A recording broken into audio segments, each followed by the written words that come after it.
Welcome, everybody, to another episode of A Dash of Salt.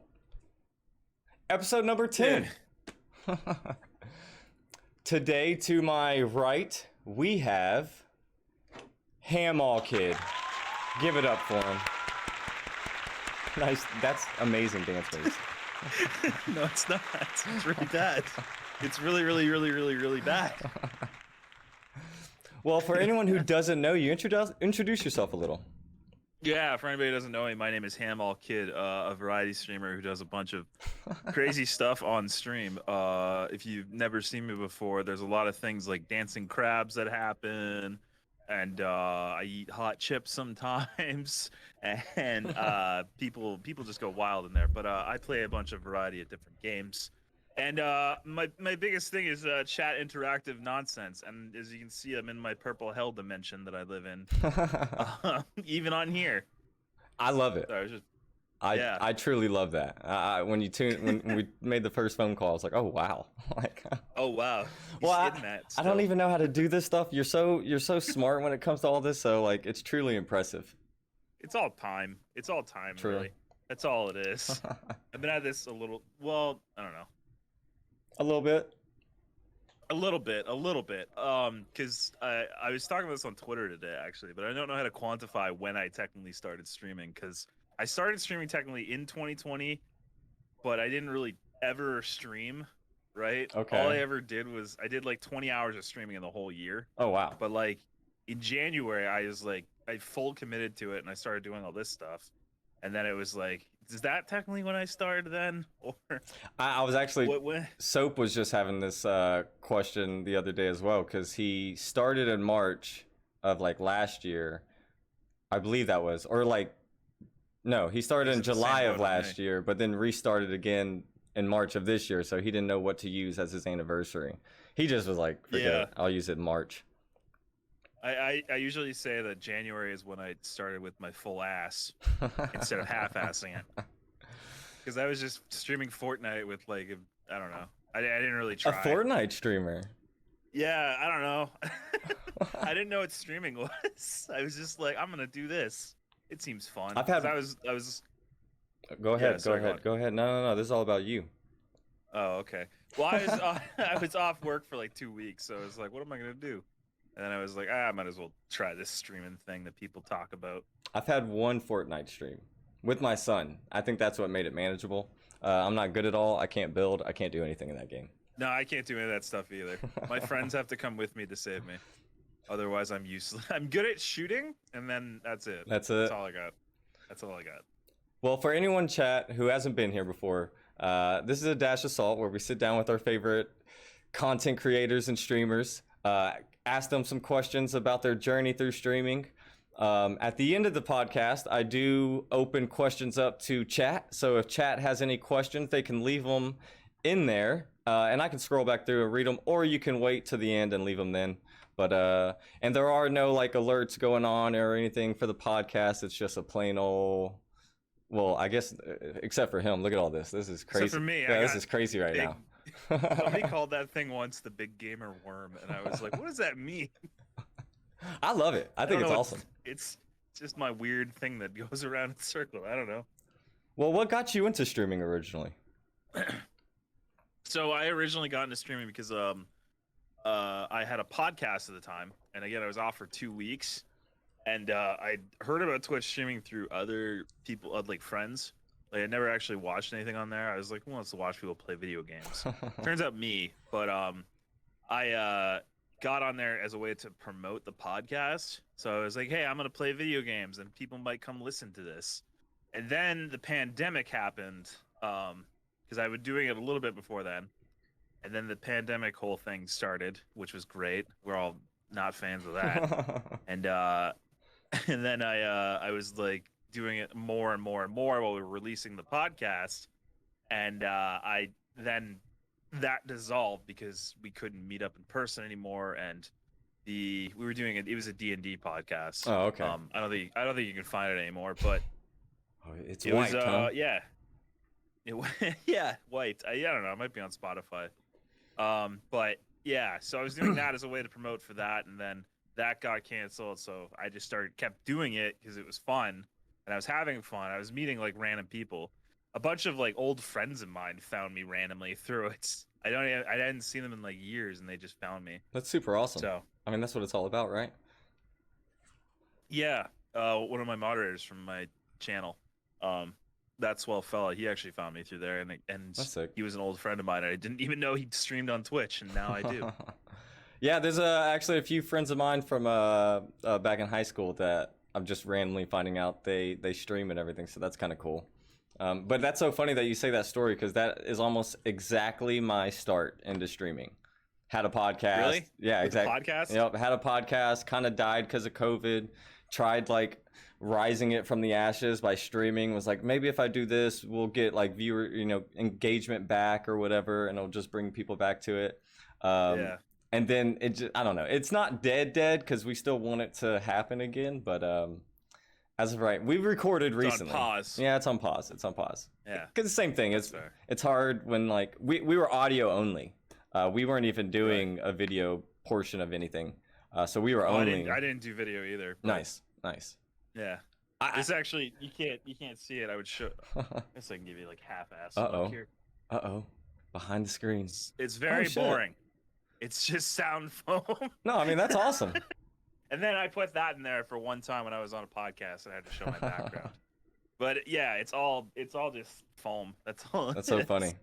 I feel like most people you would do that and it's like cases of soda, like 2-week-old food. Oh yeah. You know what I mean? No, I sprung for the good stuff. I don't know. I was full tilt into doing the podcast stuff, but then yeah, I don't know. Twitch kind of blew up too on me, right? So well, became sort of. That's pretty awesome. Do you have any anything in you to bring a podcast back, or is this just kind of what you're doing right now? I don't think I would do that. I like your chat saying it's a green screen. They pointed out the DK bongo drums.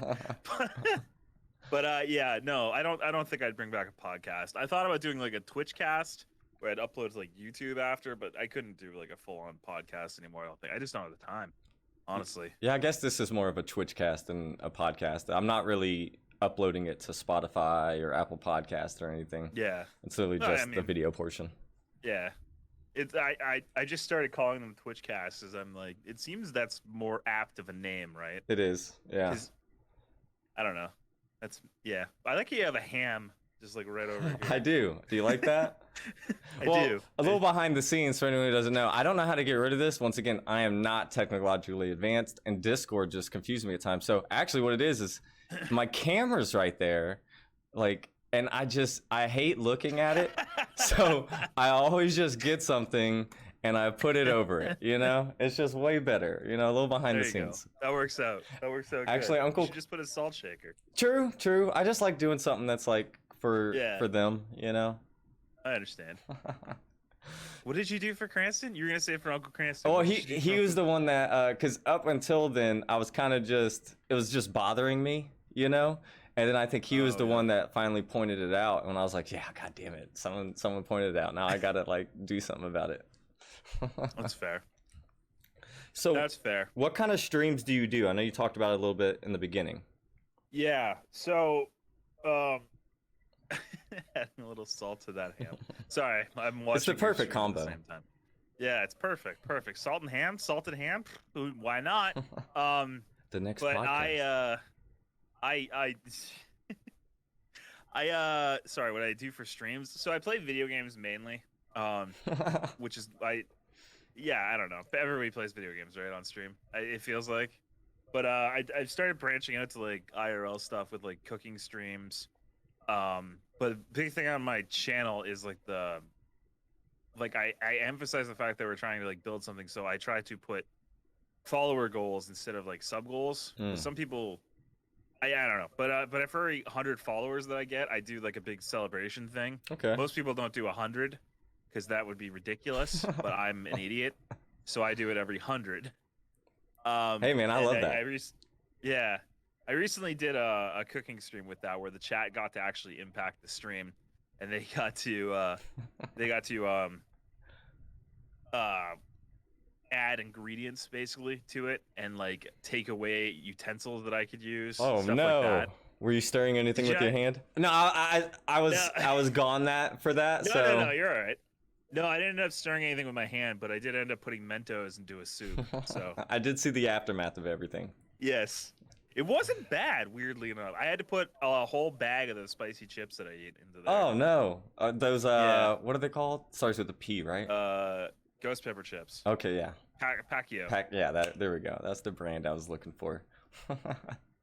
Yeah, but I did it once before that too. We did another cooking stream where it was the same concept, but we actually cooked a ham and like mashed potatoes and asparagus. It was a lot longer than that one. I thought this was gonna be longer, but it ended up being covered in cheese by the end of it, and I had to cook a Pokemon card into the mashed potatoes. Oh no. So, no, it's funny. It is I funny. do things for the humor of it, really, right? I mean, I That's don't more interesting. I don't remember what I did, but for something I did, you did eat a Pokemon card. I did eat a Pokemon card. I've eaten many at this point. I don't remember why. It started, somebody just decided to say eat card one day, and it turned into a whole thing. Your chat And is like a mob. It gets so mob-like. then In the a good worst way. part is it's the mods that are doing the mob. True. They're actively putting the chat against me, which I don't mind. It makes me laugh at the end of the day. Sorry, I'm just trying to pull this can out of this. Oh, you're good, plastic, man. 'cause I'm a really cool guest. Yeah. But yeah, the mods being in a way against me is kind of funny sometimes. It gets hijinks and it makes me laugh. Sometimes they do get on my nerves. So that's, I think it's pretty funny. I saw that recently. You had to add a kill all oh button. yeah, the Yep. oh yeah, Yep. that. I don't know if it's really working on this, but oh yeah, it is. It's just backwards. No, I think Yeah, that's super but I had funny. to add that. But I had to add that because of the fact that we'd have people come in and they'd spam a whole bunch of different like sound effects or like sound effects, or they would spam some of the crab thing or like all the other stuff, and like they'd spam it all at once, and then like I wouldn't be able to like thank somebody for like rating me, and I was like, okay, kill switch is on, you can't do that, like stop. I have to be able to thank people for things. So a double-edged sword of all the interactions. Yeah, a little bit. I didn't want to do it, but the mods kept calling for it because they were like, you know what, man, it just makes everything trash. Sure. Like suddenly somebody comes in and there's a bunch of crabs and everything's rainbow effect and like all this stuff's happening. I don't know, but yeah, it's helped a little bit. I haven't had to use it as much since I built it. That's the funny part. It's I basically built a prison and everyone was like, all right, we'll behave. That's all it takes sometimes. I mean, I think that's with anybody. Yeah. It's like, hey, here's the punishment, just so you guys know. Yeah. Yes, exactly. Where did the idea of all these start? Like, was it just immediate when you started streaming? Like, did you just look up No. everything? Absolutely not. Okay. No. When I first started streaming, like back in last year, I just had a basic setup. You can see it in some of my older clips, but the funnier thing, it's like I had this little frame that had like clouds that just went around it, and I thought that was good enough. and then I stopped streaming. I came back, came on. I was like on and off all year essentially. But then I got like a tweak of mine got liked by somebody, and they were a streamer. And they liked what I said or whatever. I don't remember who it was. And that person was like Icelandic Banks is their name. Oh, okay. Yeah, follow them on Twitter. Yeah, Icelandic Banks. So he has a much more complicated stream than I do, honestly. But I went in there and I saw his stuff that he was doing. He had all this chat interact, like different from mine, but he had chat interactive stuff, and I didn't realize you could do any of this, right? I didn't know this was possible, that you could just have like dumb stuff happen on screen. Like here, that's one of the stupid things I got here. I'm just randomly scrolling through this. I could just do this. Oh, okay. I didn't know you could do that. Like when I came into streaming, I thought it was just like sit in front of a computer screen, play a video game, and then comment sometimes. Who would have wanted then eggplants thrown at him? Who wanted eggplants? But then it's like, I got talking with him and he like showed me how he's doing this stuff. And then I started to like build a couple little things here and there. I think the first thing I built was Evil Ham. Oh, really? I love that thing. Yeah. That thing is a fucking nightmare. I need to rebuild it. It's it's so many things on top of so many things. Like I might get small, but I can. Oh, I might get out of frame actually if I do it because you have me a little cut off. But the evil ham thing. So basically, I just turn the camera turns red. I have horns, and then my voice changes to be more demon, because like all of that is built into like OBS. Like none of it is like off of OBS. I press one button and it happens. Really? I don't have to have anything else. So no, I install what's called like a voice meter, which is actually I didn't realize Code. You know Code Miko. Uh-huh. Yeah, she uses that, and I didn't know that. She's I amazing. only learned it the other day. She is. She is. I was watching her stream for the first time the other day. Yeah.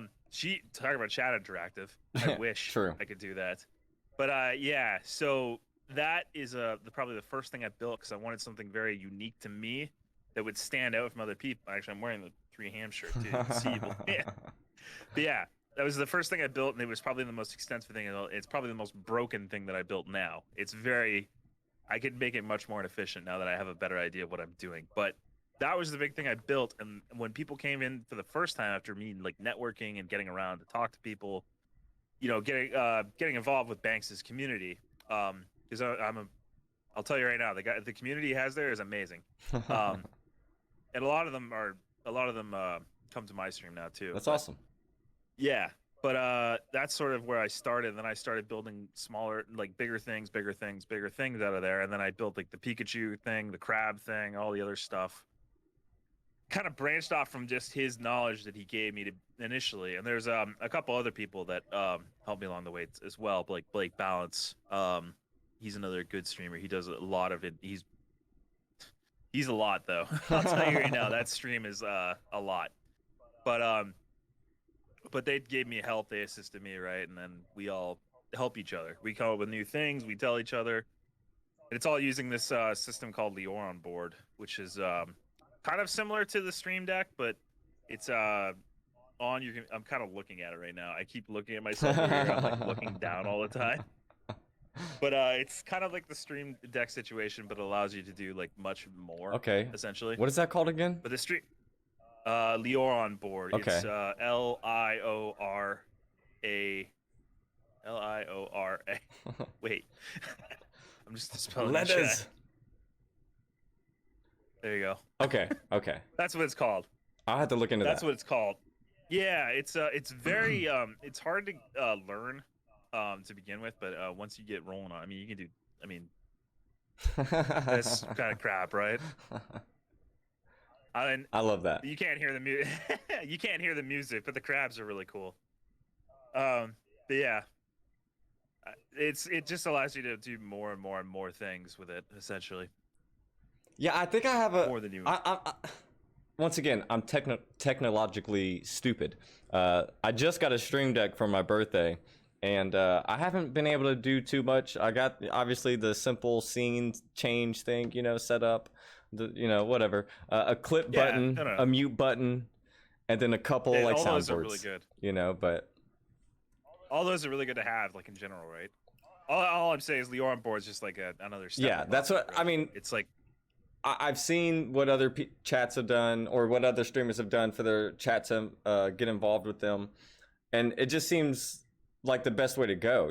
Like I think for every streamer, you want your Twitch chat to be involved, right? So like for them to have all these cool things to do, I say it all the time, and I don't mean it as a diss at all, but it's like an ADHD dream when I come into your stream, because it's like, oh my goodness, there's so much going on. Like that's not this. Yeah, that's probably accurate. I always worry that it's going to be too much one day. Like I'm gonna get like I don't think I'm gonna get bigger or anything, but it's like you get too big, and then it's like, well, now I have to make these things cost 1 million. Yeah, right. Otherwise, it's gonna interrupt every 5 minutes. That's so funny. Have you done that already? Have you already increased the points of stuff? The text-to-speech bot I did. Okay. Because it was initially, I think, 1,000 points, and I learned very quickly that a lot of people on my channel have way more than 1,000 points.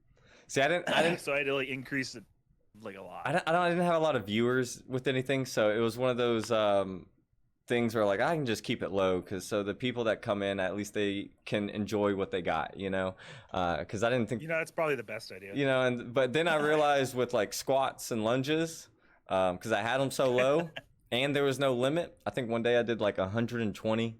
Oh man, it was brutal. Never doing that again. No, I did that once with like I think I did it with yeah, it was Channel Point Redemption. It was like 2,500 I had it for, and people just nailed it Really? nonstop, and I was like, please stop, I'm going to die. I think I think for the like a week my like core was just in pain. I had mine on like 400 points. Like that was my mistake. You're braver than me. So what like led you to be the personality other than like yourself and like doing all of this? I feel like it had to come from somewhere. Is it just like what you like, or did you have an idea in mind that you wanted to create and this is just the final product? You mean like how I got to this point? Just with the 'Cause like just with your background, just with the everything Well, going on. I guess I didn't mention this earlier, but I was a stand-up comedian for 6 years. So I performed in Toronto because I am Canadian. I performed in Toronto, Niagara Falls, Edmonton, Alberta, a lot of places. So like I honed being able to like talk in front of people and like ad lib and all that stuff. So like when I came to streaming and I saw what Banks and all the other people that are in the community were doing, I was like, okay, well I can just apply Mm-hmm. that trade set That's into awesome. this. So then I just started like I have do you have any sets? Oh, sorry. I keep looking over your chat every so Oh, often. good. No, I don't have any sets recorded. I never want to see them again. I'm not a big fan of my own comedy. I I would do it differently if I did it today. But learning improv and everything and being able to like try and go on the fly is like a very important aspect of like streaming, I find. You know, No, I being agree. able to roll with things. So I kind of had an edge on that already, Ha- and being able to present myself. does Is improv come naturally to you? Yeah, I can usually roll with most things. Like sometimes I get thrown off just because I'm in a different, like I'm fiddling with my many things in front because I have a tablet sitting in front of me. I don't know if I mentioned that. Oh, This is nice. how I control Oh, my wow. but that sometimes I'm like looking at stuff and like fucking around with stuff and like I get thrown off and like, what did you say? And then I don't remember what I'm doing. But usually, I don't know. Yeah, improv. What did you say? Improv, right? You like improv, Yeah, right? improv. No, What stuff like that helps too, what got right? you into stand-up comedy? I feel like, because Um, listen, I'm a huge fan of stand-up comedy. My wife almost hates it because that's all I want to watch at night. Because I want to go to sleep laughing, not crying yeah, from horror movies. You know. yes. Oh, your wife's like my ex. Yes. She Yes. hated stand-up comedy and loved horror movies, Yep. and I hated horror movies. But yeah, what got me into it? I don't know. I watched a lot of stand-up when I was younger. I watched a lot of like Mitch Hedberg and Oh, love Mitch. Norm Macdonald's. Mitch Hedberg's really great. Rip. R.I.P. But Norm Macdonald. I don't know. There's so many. I grew up watching a lot of those, and I liked stand-up comedy, and I was always naturally trying to be funny, in most situations. Class clown. Yeah, more or less. But like stand-up comedy to class clown isn't the same thing. I always have people who are like, "Oh, you used to do stand-up comedy. I could be a comedian." I'm like, "No, man. It's not just getting up on stage and saying something you think is funny. You have to like sit there and write it out and test it and then try it and then tweak it. It's a process, right? But like going through all that stuff and like being the class clown and like blah, blah, blah, I sort of ended up at a when I was in my 20s, my early 20s. I had like a failed business at the time, so I was kind of pulling myself out of debt. So I was working like two jobs, and they were both right near like comedy clubs. And I was like, what if I just did this between them, right? What if I just went up and tried to get onto like the open mic nights? That's awesome. So I started to do it, and then yeah, I don't know. It went well. So it went well enough. Like it with anything, right? There's hecklers sometimes, and like sometimes stuff bombs. But like I went well, and I enjoyed it, and I just kept going back, and then I'd get onto like sets instead of actually having to go to the open mic. And then I don't know, things changed though, right? So Yeah. eventually I just stopped. Was there ever a moment where you had to get over any type of stage fright, or were you just Because I hear some people like they don't even have it. Oh, They're just so absolutely. excited to get up there. No, I immediately am stage. I'm Really? stage fright before I get on Twitch right now. I was wolfing out a bowl of chili before I got on to try and just calm myself down. I don't know why chili was the thing, Oh, but hey. but yeah, no, stage fright definitely. I get it all the time. Like if I have to actually speak, like this is different, right? I'm speaking to a Yeah. camera, but there is people watching, so it's a little easier in that regard. But if I have to get up on a stage and I have to tell my jokes and like you have lights blaring in your eyes, and it's like you can't see the people, you just kind of hear some people mumbling. It like freaks you out, really. Have you had a But bad set? oh yeah, Oh no. lots of bad sets. Every comedian's had a bad set. Oh, I'm There's sure. If every comedian said they had a good set, they're liars. 'Cause, it just doesn't happen. But yeah, no, but yeah, I've had ones where I bombed. I've had hecklers. I had one where I plain forgot the end of the joke in the middle of it because I didn't write it down beforehand. And I was like, anyway, just like try to segue out of the joke, and it just didn't work. I love that. And then, yeah, it's learning the craft, right? I don't know. I went to a open. I don't. Sorry, go on. You finish. You finish your thought, and I'll No, go. I didn't have a good point. I didn't have a good point. I went to an open mic one time when I was living in Denver. They had a pretty cool comedy club there, and they did open mics sometimes, and it was cheaper for those. So I like going to.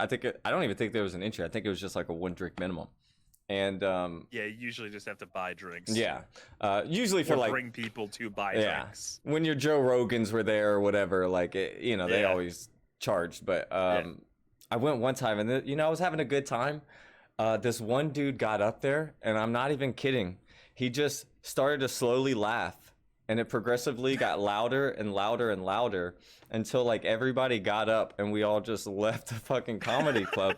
And I just wondered what that club would have done to that guy for losing all that business. It's just he would have been kicked out. He would have been blacklisted for sure. I just Like, can't believe that happened. That's not surprising. I've seen some crazy sets before where people like try to do like that. Probably would have actually made me laugh. Honestly. For the first minute, it was like kind of fun. I was like, oh, okay, this is kind of... And then like when it was like screeching loud, and I'm like, is this bit over? Yeah. Like, Done now? Yeah. Can we get to the jokes? Yeah. That would be annoying. Yeah, I had one when I was did a show in Edmonton. There's a guy who went on stage and he just talked about World of Warcraft for like 5 minutes. He was like talking about, yeah, I'm on the Alliance and the Horde's better. And I'm like, what is this set? Like, what are you That's trying so to connect good. with people about World of Warcraft? Like, come on, dude. That's so funny. So, was COVID the end-all killer of that? No, I'd stopped many years ago. Oh, okay. I'd stopped in 2013, I believe. Oh, wow. So it's been a while. Yeah. I stopped because my career took off in a different, like my day job. It happens. Took off. Yeah, and I didn't have any time, and I was out of town all the time, so it was like I'd write a joke, and then I wouldn't think it's funny, and then I wouldn't want to test it because then I'd be able to only test it like once, and then I wouldn't be able to get back to it for like a while. Mm-hmm. So I just sort of stopped. But I changed careers now, so it's like this Twitch stuff has become a lot easier for me to do than stand-up comedy. Yeah. I'm all about chasing your dream, but I do think having a solid career as your forefront isn't a bad idea. Like you can paychecks help. Yeah, I've been doing what I'm doing for 10 years, and I'm still figuring things out. It's 10 years in, and 10 years. Oh yeah, 10 years I've been in this career, and it's right. It's tough. That's like any career though. Like, excuse me. It's always going to be tough, like trying to get into it and learning it. Because I've been at my current career now almost for 10 years. Wow. And yeah, I think I started in 2012 or 2012. I started at my current job because I work as a pipe fitter. So crazy. Which is a trade job. Which nobody ever thinks that. They're always like, "Oh, he probably works in like a desk." Like, no, I did. I truly did. No, I work with my hands all day. That's how I get these guns. No, baby. that's awesome. No, I don't want to do that. I'll just look really you wouldn't bad. want to. it's not glamorous, but it pays well enough that it allows me to do dumb things like this. Am all guns. But yeah, it allows me to do things like this and allows me to have like I have probably better equipment than I should at. Like this mic is probably I don't need this mic. Nobody A needs this sure. mic. It's a great mic though. It sounds. It's a great mic, but like you don't need it to do this, right? No, But I it's think just that's awesome to have a career that can yeah, pay your bills and like fund your hobbies that you enjoy. You know, yeah, it's not a bad exactly. thing. Exactly. It allows me to do like all the stupid stuff I do on stream too. I went to a Like trade. cooking. Go ahead. Go ahead. My bad. I just meant like the cooking stream and stuff. But you went to trade what? I went to a trade high school, so I definitely Oh know yeah. people. I actually know this guy who became a welder and became a like diving welder. Um, Oh, that pays really good. Super good. I'm not like close with him or anything, but you know, more like Facebook friends. But you see it, and I'm like, holy crap! And then you see his house and his Yeah. cars, and it's like, if only I would have focused on that trade, maybe I would have done a little bit better. Underwater welding's not all it's cracked up to be. Oh, You gotta I be don't believe underwater. there's sharks. I'm not trying There's to deal with sharks sharks. down there. That's where sharks live. I don't want to go where sharks live. Yeah, he was telling me one time Sir. you get paid more for being over in like outside of countries that have like war going on or something. Yeah, you I was do. like, oh You do. no, I am not. Like that doesn't even sound appealing. I actually almost got recruited to go to a job in Afghanistan. Wow, Once okay. to actually work on an oil refinery they had there, but I was like, you know, it's a lot of money, but I don't want to be in an active war. So Yeah, that would be crazy. yeah, no, that would be a lot. Do That you would be so much. do you remember like what got you into the streaming idea of things other than the podcast stuff? Like how you found Twitch and were like, oh, I think I could give this a shot. I'd seen clips online of like people playing like I'd seen clips of like Ninja for lack of a better person, but like you see clips of them and they're playing video games and stuff. I'm like, I could do that probably. Can I not play this? And then I'd see clips of people that are playing like Zelda on like stream. I'm like, oh, I could do that. I can't play Fortnite, but I can definitely do Zelda. And then it's funny because I started with Fortnite. But yeah, I like that's sort of where the idea came into my head, and I'd met this group of people before I did the podcast through my D&D group because I used to play D&D before all the pandemic stuff. But I met this group of people, and a lot of them were younger, and they were showing me like Twitch stuff, and it was like, oh, this stuff's pretty cool. And I'd watch the one guy stream on Twitch a little bit, and I'd be like, all right, that's cool, I could do that. And then I had a crummy laptop and like I think I was streaming with an actual webcam. I didn't use the webcam on the laptop. I thought I had more sense than that. And I was using like 420p. Streamlabs. Yeah, 420p, just grainy. But yeah, and I had the mics from the podcast too, and I was like, well, I could just set it all up. I got it all here. Like, why not? Just screw around and see if anyone would watch. And I had a couple of viewers. I think I had like two viewers the whole time. Probably until my old friends found me. I had 2 viewers. That is more than One of I them have. still comes back every so often, though.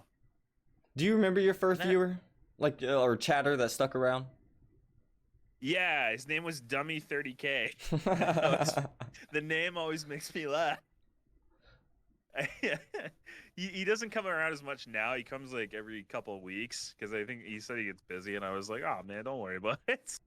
But like he comes back and he's like, what the fuck is happening here? You went from like streaming Fortnite and now you got crabs jumping out. And I was like, dude, things got weird. Strap in. That's funny. He's always down for it. He always finds it really funny. Like when I come up with new things. I like the humble beginnings no matter how big people get, you know? I mean, I'm not big or anything, but you know. There's growth. There's growth. There's growth. There's for sure growth. But like, you know, it all comes with time and like putting effort in and everything, right? Like I didn't start with purple crab flying around me. The gamer worm. Was there a I didn't moment? even have a. My bad. Was there there a a moment that you went 100% at it, where like not even like you're gonna make it a career, but you're like, okay, I want to actually grow on this. I'm gonna try and take things serious. Yeah, January. At the beginning of January, like I bought this green screen. I bought this mic, and I had the mixer already. But I bought this mic. I had the green screen. I was like, you know what? I'm gonna go 100% when the new year starts because I had built this computer, and my computer crapped out in like October. The motherboard blew, Oh no. which was the worst. But I got a new motherboard. I rebuilt the computer, but then I was kind of nervous at that point to start again because I was like, well, so I just was like, January, I'm gonna start again, and I'm gonna do it more often. I'm gonna do it as often as I can. I'm gonna go hard on everything. I'm gonna network more. I'm gonna meet more streamers. I'm gonna hang out with people, and it just I started with like I'd stream randomly throughout the week, whenever I could essentially because my job doesn't give me a lot of time. But it gives me enough for this. Now I have a set schedule because I talked to them and asked them, "Can I be on this schedule, please?" Well, that's cool. Yeah. So, yeah, I started with random days of the week, playing whatever I wanted, made little schedules, put them out there. People reacted well, and then I committed to like Monday, Wednesday, Friday, Saturday at 5 p.m. I'm like, I'm gonna do those. I'm gonna do this. So yeah, I guess short answer, January. Okay. No, I like that. I like that. So, always around the 40-minute mark, I like to do a thing called rapid fire questions. Sure. I'm going to try and do this scene. I don't know if it's going to work. We're going to test it out for the first time right now and see if it actually goes over to it. I'm probably the best person to test it with. It looks doo-doo. I just added a couple flames, but hey, you're good. Boom. Let's see. Boom. It worked. Yes, you did it. I believed in you. Here, applause. Oh, does it work for yours? I got applause. I'll do mine. Mine should work. It comes through my mind. Oh, okay. But okay. yeah, rapid fire question. Rapid fire questions. First thought that comes to your mind. You don't have to think about it at all. All right. Maybe if you want to a little bit. No, I love doing that. All right. Favorite color. Green. Dream vacation spot. Hawaii. Best pizza topping. Pepperoni. First game you ever played. Zelda. Favorite game of all time. Zelda. How many holes does a straw have? 2.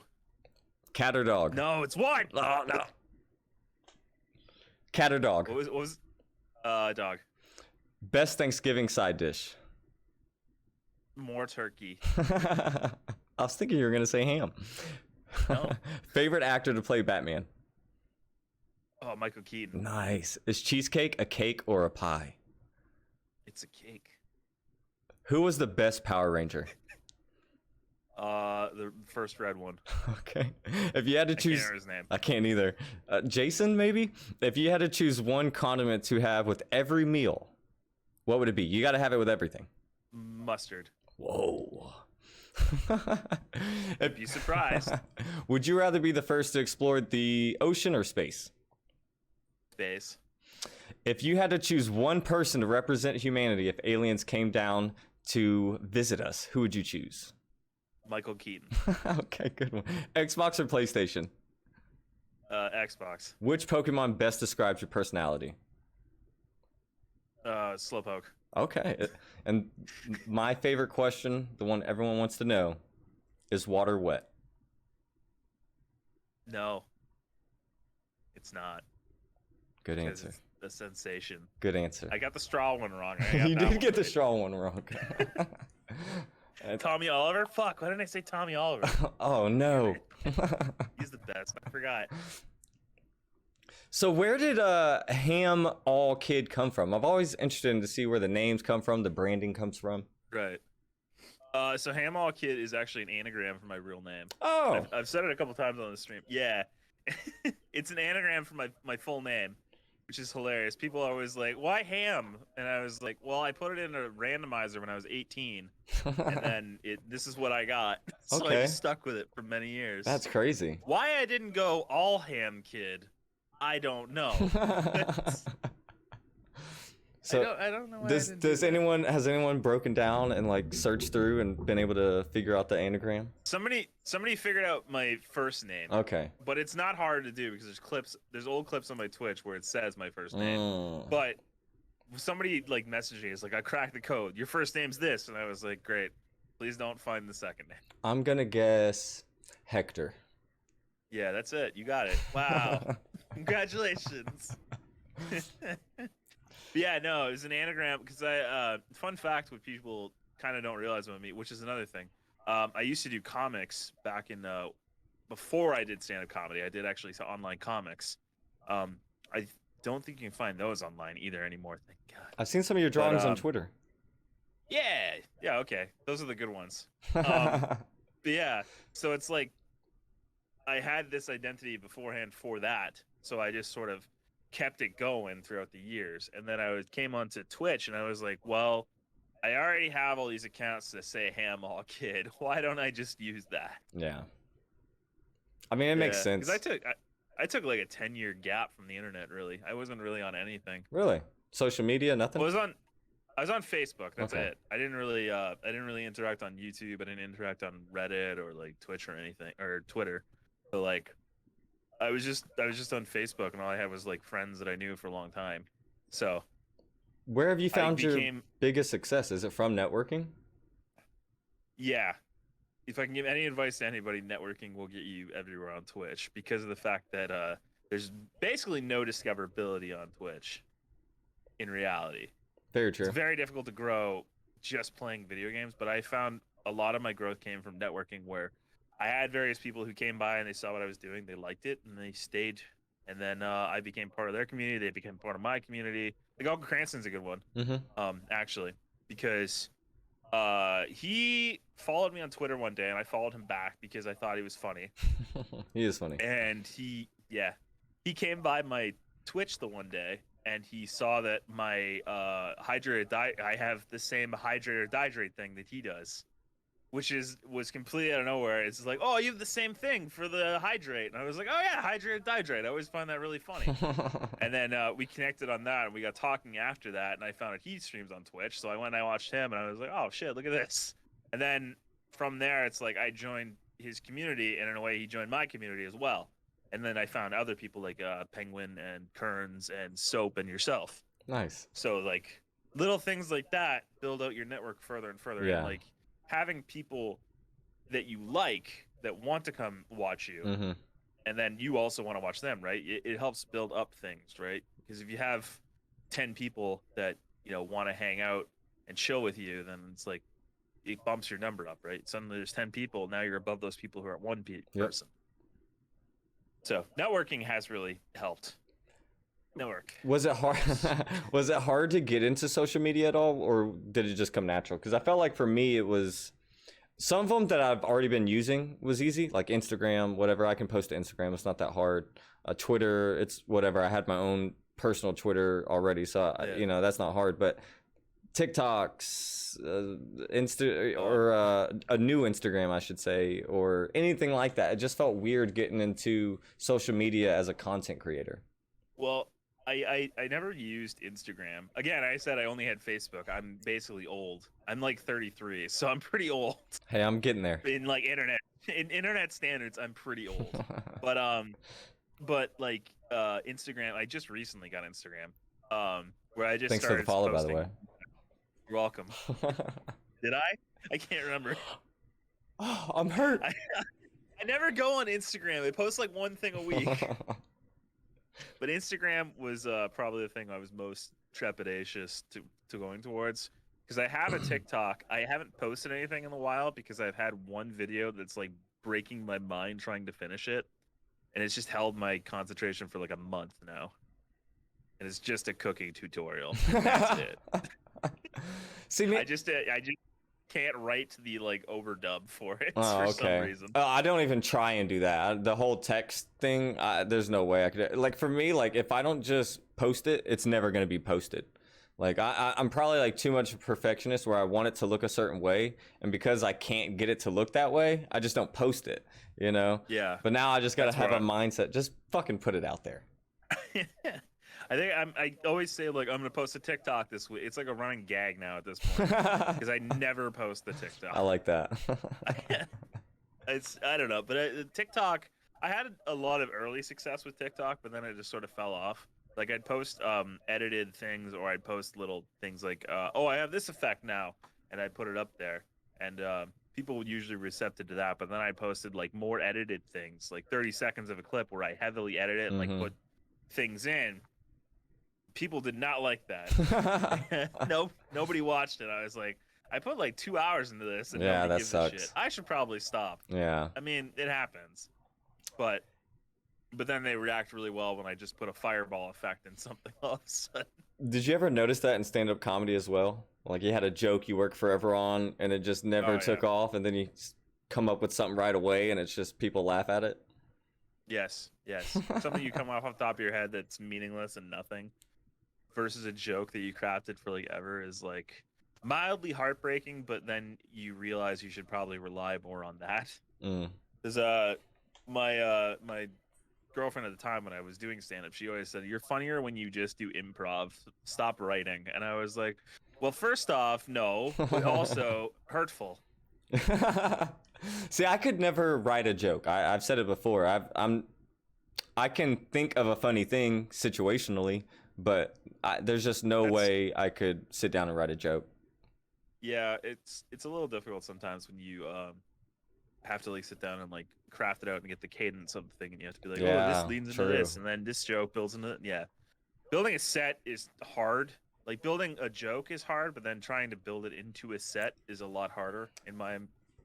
Can you talk about that a little bit? Because I didn't even think about that with comedians. You watch a stand-up show and it's like, okay, they're going for 15 minutes. They're just going to talk for 15 minutes, but you got to have certain jokes, certain time limits that you try and do everything. So, yeah, tight five is like the thing, right? Okay. Tight five is what you normally have for smaller sets, like open mics. I had to think of the word there for a second. For open mics, you have like a tight five. So you have 5 minutes of a joke that basically leads into one big joke. Not necessarily. Sometimes you can just have smaller things and then end on it. But when you go into it, right, you come up with one joke, two joke, three joke. You have to have a segue to go from 1 to 2. It can't just be like, and anyway, this joke. Yeah. You can't. Yeah, so you have to like lean into it. So you almost have to have like theming when it comes into it. Less so when you do like stories. Then you're sort of like, this happened today, and well, this leads into the like. It's you have to sort of have a segue essentially. But the cadence of it is like how you're going to say the phrase at the time, what you're going to hit as like this is the punchline word.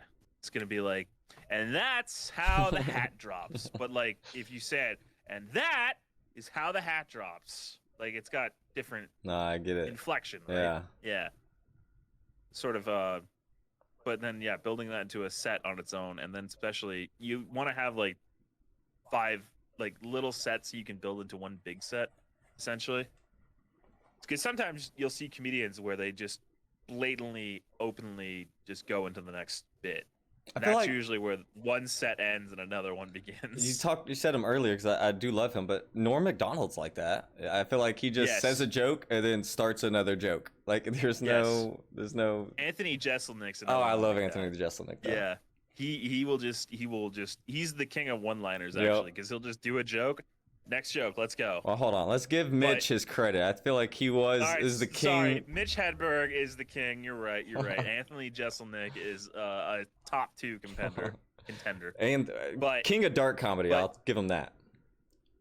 Jeselnik? Yeah. I don't know. He's all right. I didn't like him back in the day, but I got used to him as time went on. I enjoyed him more. Once you accept his ego, it's fine. I feel like you're good with him then. He does have a huge ego. Huge. It's a lot. Yeah.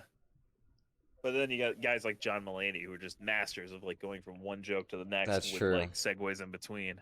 I love like, comedians now I find are so skilled at like the actual going between things, less so than just like breaking a set up into pieces. Because John Mulaney will have sets into sets, but sets built into other sets. So he's got sets that build into things, which is probably why he has a cocaine problem that he has to rehab for. Yeah. Didn't he just get a divorce too, bro? I think that just happened. But yeah, that was because of the cheating. Cocaine. But he's a good guy. It wasn't cheating. It was the cocaine. I think there's a little bit of cheating. Hey, I don't know. I don't know either. But either way, like funny guy leading into jokes like that. Funny guy. Funny, hilarious guy. I loved his last stand-up special on Netflix. Oh yeah, it was great. It was great. Have there been comedians that I feel like no one's trying to copy anybody, but you know we're all get our ideas from someplace or another. Has there been a comedian that's like, if I could replicate anybody, that's who I would? Like myself? Mm-hmm. Like back in the day, Um, not now, obviously, but like. trying to think, like who could I compare myself to, right? Um, well, it was more of the story because when I did it, it was more like stories that I would build into other jokes. Because I had some that were just jokes where it's like this is a situation, haha, funny. But then I'd have ones where it's like this is a situation that happened to me and this is how it became funny. Um, but yeah, uh, boy, somebody compare. I don't even know. Like from back then, I couldn't tell you. Okay. Um, there's probably one or two, but my memory is not great, so I can't recall any comedians from the early 2000s or two. I'm gonna have to stalk you a little bit eventually and find these old stand-up specials. I Hopefully don't there's think one you can around. find them. Hopefully Maybe there's you one. could. I don't. How many were actually only like I think only like two times I actually filmed it. 'Cause Uh, I did use one as like a selling point to get onto like a TV show once where I oh ended up really? being a yeah I did writing on one TV show that never made it to air. So That's awesome you though. won't find a credit. But yeah, it was pretty good. It was kind of like indie adjunct stuff. But he saw my stand up and then he wanted to see more of it, so I did like a bit for him. And then like I that was the one I happened to film that time, so it was really good. But I don't know. I don't think they exist. I never put them up on YouTube, so I don't think you can find them. Was there ever a dream Um, to get into writing? uh, not necessarily, because I don't think my writing is my strongest point. Like I do think my presentation is better than my writing. Like I said, my ex said that I was better at improv and acting than I was at actually writing. Mm-hmm. So, but I never really thought myself of as like somebody you can like punch up jokes for somebody else because those exist too. Or like in a room of writers. But I tried that one. I actually went out to try and be on the show, and they said I would have been great for one role if they hadn't cast it that morning. It's like Do you you want to be a motherfuckers. writer?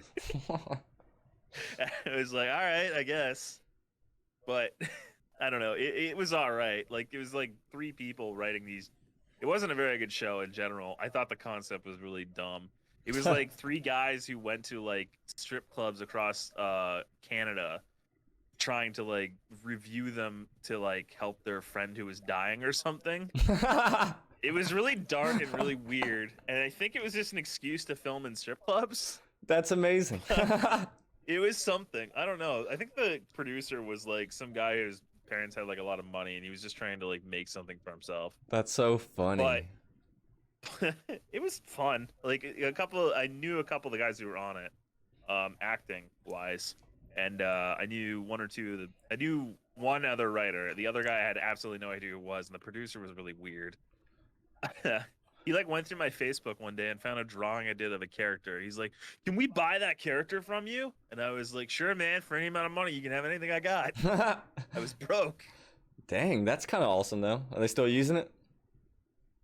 No, I don't think that show ever made it there. Oh If man. it did, they owe me royalties. One day you just see it. It's like, what This the is like hell? a $7,000 check in the mail. It's like super popular. Yeah, I wrote Friends. Did I not say that? Yeah, right. I don't remember what coffee brand it was, but there was a coffee brand that like for like 20 years was using this guy like drinking a cup of coffee as their like branding for it. And Yeah. one day he like saw it and was like, what the hell? I shot a photo for that like 20 years ago. I'm not getting royalties for that. And he sued the hell out of him. So I think that's so funny if people are able to do that. I mean, there's a whole Simpsons episode about that, isn't there, with Oh. Mr. Clean or whatever? Oh, yeah. Simpsons. Oh, such a classic. I know they're still going and everything, but Yeah, you wish they didn't though. yeah, it's kind of like South Park. I wish they would have stopped like 5 seasons ago, you know? Yeah. What was it? I don't really watch South Park that often. I watched maybe a couple episodes here and there, and I think my chat the other day was like, "Oh, you should watch South Park for this episode." I was like, "When's that from?" He's like, 2005, and I was like, "Cool." So that was when it stopped being Kind funny, of. huh? Yep, kind of. So for I gotta ask you about this. I told you I was gonna pick your brain. You talked about the board a little bit. You talked about your your commands and everything you do. How do you go about creating everything? Yes. Uh, there's got to be layers to it. So there is layers. Basically, it's when I come up with a dumb idea. I've had one for a while that I've never gotten out to the world, but I'm not going to show you it today. But I can show you kind of this whole thing here. Hold on. Oh, Do that. Do that. medium ham. Medium ham. And then this. Ding, Hello. ding, It's this ding. thing. This is what is called the Oran board for the Okay. people at home. As you can see, I have many things on here. It's backwards, but you get the idea. Mm-hmm. I have all these things, right? And in here, Oh, this whoa. is what I'm looking at on my tablet. These are all little commands that do little things, much like the crab thing. But if you look here, I can pull them up, right? Look at all the things Oh, that go into the wow. crab. That's Yeah. crazy. So all of this, I know, audience, you're seeing this backwards, but I have things like the crab rave, true. So this makes it visible, and this makes the text visible, and this creates a push of a button that plays a audio cue, and then this moves the crabs actually in to screen, and then this moves the crab text actually. It makes it more of it, like it starts out invisible and then becomes increasingly visible, essentially, and then it reverses the context all the way down. That's crazy. Which actually, no, this one doesn't go forever. But I could actually streamline this better, but I don't because I'm lazy. If it works. Yeah, if it were like, there's this. Oh, you should wait. Actually, you know what? I gotta show you the auto triggers. This will blow your fucking mind. So if you've ever been on my channel, you might know that I open Pokemon packs Mhm. at every 250 bits, and there's a. Sorry, I have burps. There's a an effect that comes up with like Pokemon cards, fanfare, and then like confetti shoots out, right? Okay. That's actually not it. Is that it? Yeah, that is it. Okay, so this is all the things that happen to make that sort of begin.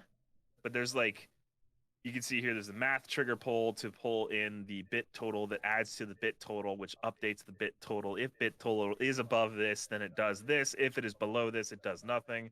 And then this is a whole lot of math to basically do this. And then it pushes this button, which causes all of this to happen, which are all effects that I have in a separate screen that I paste on. Yeah, it's a lot, right? I'm picking up what you're putting down, but you know, Yeah. it's a lot. I'm going a little fast, but like, essentially what it is every time somebody puts a bit, because let me see here. I'll pull this up actually. I know again it is reverse for all you, but there's triggers you put in, right? This is a bit trigger. So essentially, if it is between 0 and 1 million bits, it will set off this whole situation. So if anybody does anything, it pulls the bit amount, places it into an integer, and then that integer, if it updates this total, which is a text file that I have, which is just says this essentially, and then this total here updates. Once that gets over 250, it will activate this situation. If it doesn't hit 250, it doesn't do this, but then it will minus 250, hit the button for the fanfare, and then update the total. And then fanfare goes off, which is this, which is much like the crabs, right? It becomes visible, it moves in, and then But you have a whole nother the webcam music that starts. comes in that as well, though, right? The webcam. Oh, that's a totally different thing. I can show you that. That's this. There's actually 3 different commands for that, because I have one for if it's a DS where it puts a little thing over top of the second screen. The main one is just this. All it is just all it does is it makes the opacity of it increase and then Okay. decrease. That's all it does. And it plays a sound effect, which this can do, which is the Super Smash Brothers 3, 2, 1. Oh yeah, I love that thing. Yeah. That's what is the most complicated? Oh, the most complicated one is probably this. The Pikachu. Pika Bolt. Yeah. Oh man. So there's all this just to do 5 seconds. It's very ineffective. That's crazy. It's not. Yeah, these are sort of like things you can do where automate. And then actually one of the crazier things is the sound effects. These are all the sound effects I have. Well, most of them, not all of them. But what I have is actually, if you, because if you don't know, again, on my channel, some of my sound effects are randomized, so you won't always get the same effect. Mm. The bro one's actually a good one. So to actually do that requires a lot of things where I essentially have a counter between one and the total amount that there are of the effects. And I have different buttons for each one. So it goes through and picks a random number every time. And it goes through these to basically decide which one it is. And then it goes and it pushes one of these buttons over here. But that's essentially my randomizer engine, I guess. I think I just have a button that says "suck a dick." It's not. That's amazing. Yeah, there's also this, which is this is how I do the kill switch, basically. So this Oh, okay. does any of the commands. It basically looks for anything that is a command, looks for the name of it, and places it into that, basically a container. So if somebody types in drama, it'll pull into the commands. If commands equals drama, then it will play the drama sound effect. But if my kill switch is active, which is basically I press that button, it adds one integer, and then if there's kill switch equals 1, it doesn't activate. But when I press another button and it turns it off, it minuses 1. So that's it. It's just an if-else statement, essentially, if you know anything about programming. I feel like I need a minor in calculus just to be able to get all this down. Remember, I am a journeyman pipe fitter, so I don't even work with computers for a living. And then there's all these other things that I have with the merch and the bars where they go up and down. But this is all stuff you can like learn as time goes on, right? It's not something you don't start with this stuff. You don't start by having a hot chip come in. Sure. But these are all small things, right? And then I have I'm not gonna talk about this page actually. We're gonna go. Whoa. But this is just another one. But yeah, another thing I have actually is, and this is one of the things I just added recently. It's basically the ability to turn off my redemptions. Like you won't be able to redeem my redemptions if I press this button. If I press the kill switch, it makes them disappear. Mm-hmm. You can't look at them. You can't even see them. So essentially all that is, and this is new to me. I actually just added all this stuff in like 10 minutes before we started for the make camera big. So that a lot of the things I've made are like 10 minutes before stream starts. Really? And I'm like, what if I just added yeah. That's lot of me the as sound well. effects.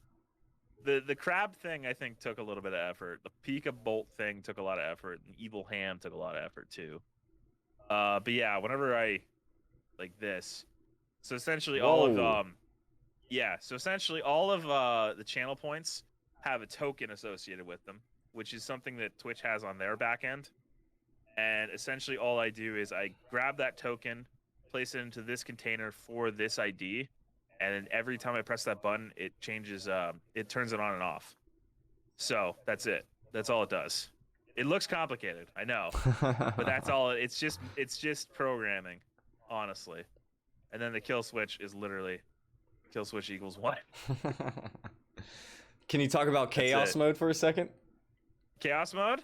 It's something that we have on the channel that I don't really do, but one of the things I can do with Lior on board is I can actually adjust how much every redemption costs.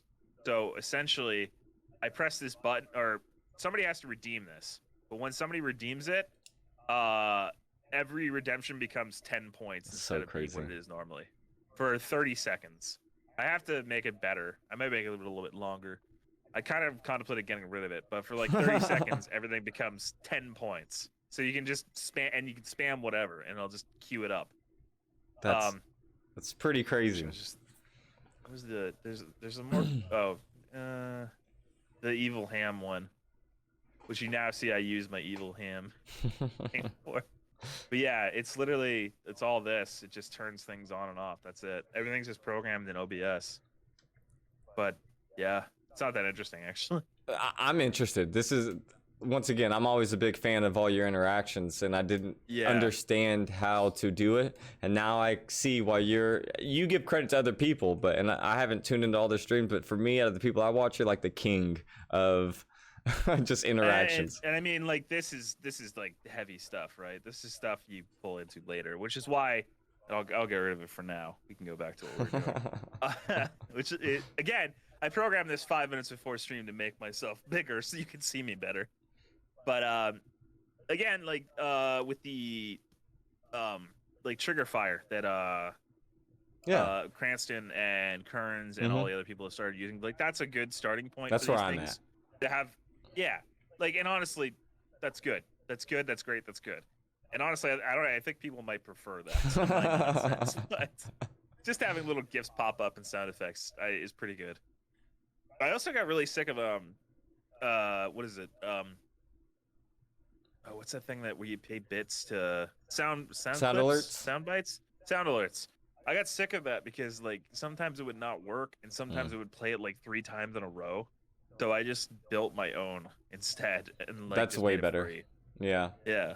I also I'd didn't. rather have it free anyway. Yeah, I didn't know that like a bunch of the money went to Sound Alert or whoever that. I didn't know that at all. I thought Yeah. as the creator you were getting it. You know, I was like, No. dang, they're always scalping the money. Twitch is You know always what's funny? scalping. The other thing too, you actually could make your own sound alert situation where if someone pays a certain amount of bits, they could make something happen Really? in this. That's You could crazy. do it. I've seen people do that where they have different amounts of bits. If you give different amounts, it actually plays a different sound effect. Which is probably what I'm gonna do eventually. But for right now, yeah, comedian, idiot programmer, guy who works with his hands for a living. I'm a lot of things. No, I think as a total, it's pretty awesome. You know, Yeah. very talented. I'll give you that. Very, very, very talented. Thank you. What? I appreciate that. Oh, no problem. What are some other good resources that you would recommend? There's a lot of free resources on the internet that I don't think people realize. Like one, the on board completely free. You don't have to pay anything for it. I did not know that. I paid for a tablet just because I wanted to have it in front of me. You don't have to have a tablet. It has one you can use on your computer screen, and you just touch it. That's all you do. You just click it with a mouse. And it's completely free to install, completely free to do. There's a lot of resources online. There's actually a Discord that you can go into to Discord for everything. There's Discord for everything. They have tutorials and everything for that. I actually only recently joined the Discord, and it's how I'm learning more stuff now because it's always evolving, right? You have to evolve on Twitch.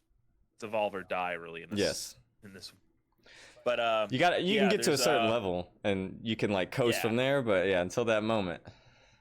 But there's a lot of other ones too. I don't think people realize if like you're just starting out with stuff. Like Nerd or Die has a thing called a media revolver where you could punch in your various social medias and like it'll have this little graphic that comes up and it'll switch between each graphic for you. Like I know I have a thing that does stuff like that now, but like for people just starting out who want something like that, like that's a good resource. Oh, that's super cool. There's a lot of different Discords that go over stuff like this too, but there's also Touch Portal, which is a much simpler version of the onboard. I've heard of that, but I think they have like pay options though. Is the only thing, but it's simpler to use. I'm not against paying for something. Like I was saying before we got on here, like I was just getting into this and voice mods attached to it, you know, and it's like I haven't pulled the trigger on that $30, but it's probably worth it, you know. I just like. I mean, I think you can hear this. Can you not hear me when I use these?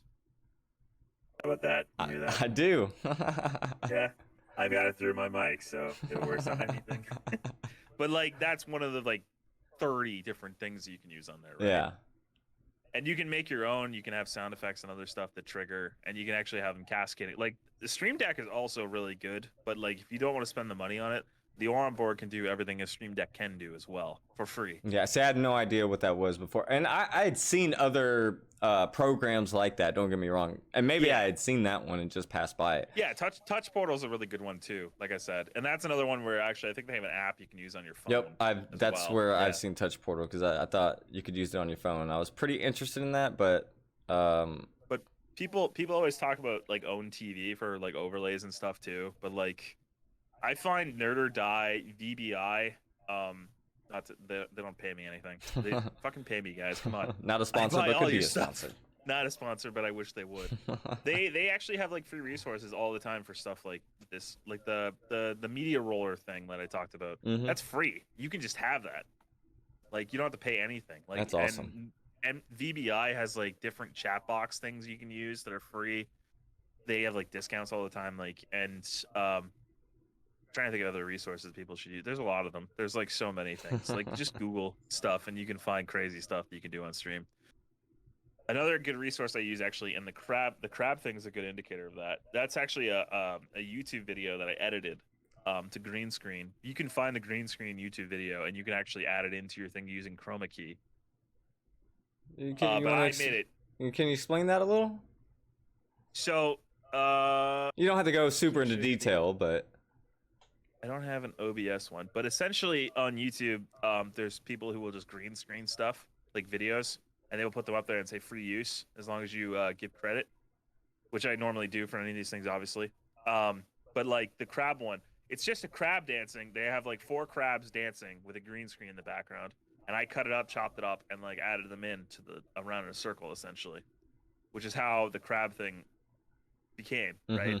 I've seen it on other channels. People do it in a different way. But yeah, there's resources on different like YouTube and other things to add green screen stuff or GIFs or anything. And using a YouTube downloader is like the best way to get them down, right? To get them onto your system, essentially. I did not know that. That's interesting. But make sure they're WebMs because dot movies are really big. Oh, okay. I learned that the hard way because after a while, my stream started to get so complex. All the things I have that were very unoptimized started to slow down everything.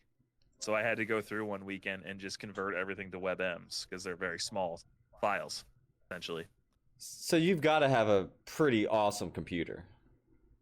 Yeah, I built my computer myself, actually. I've never done that before this. That's awesome. But it is what is it?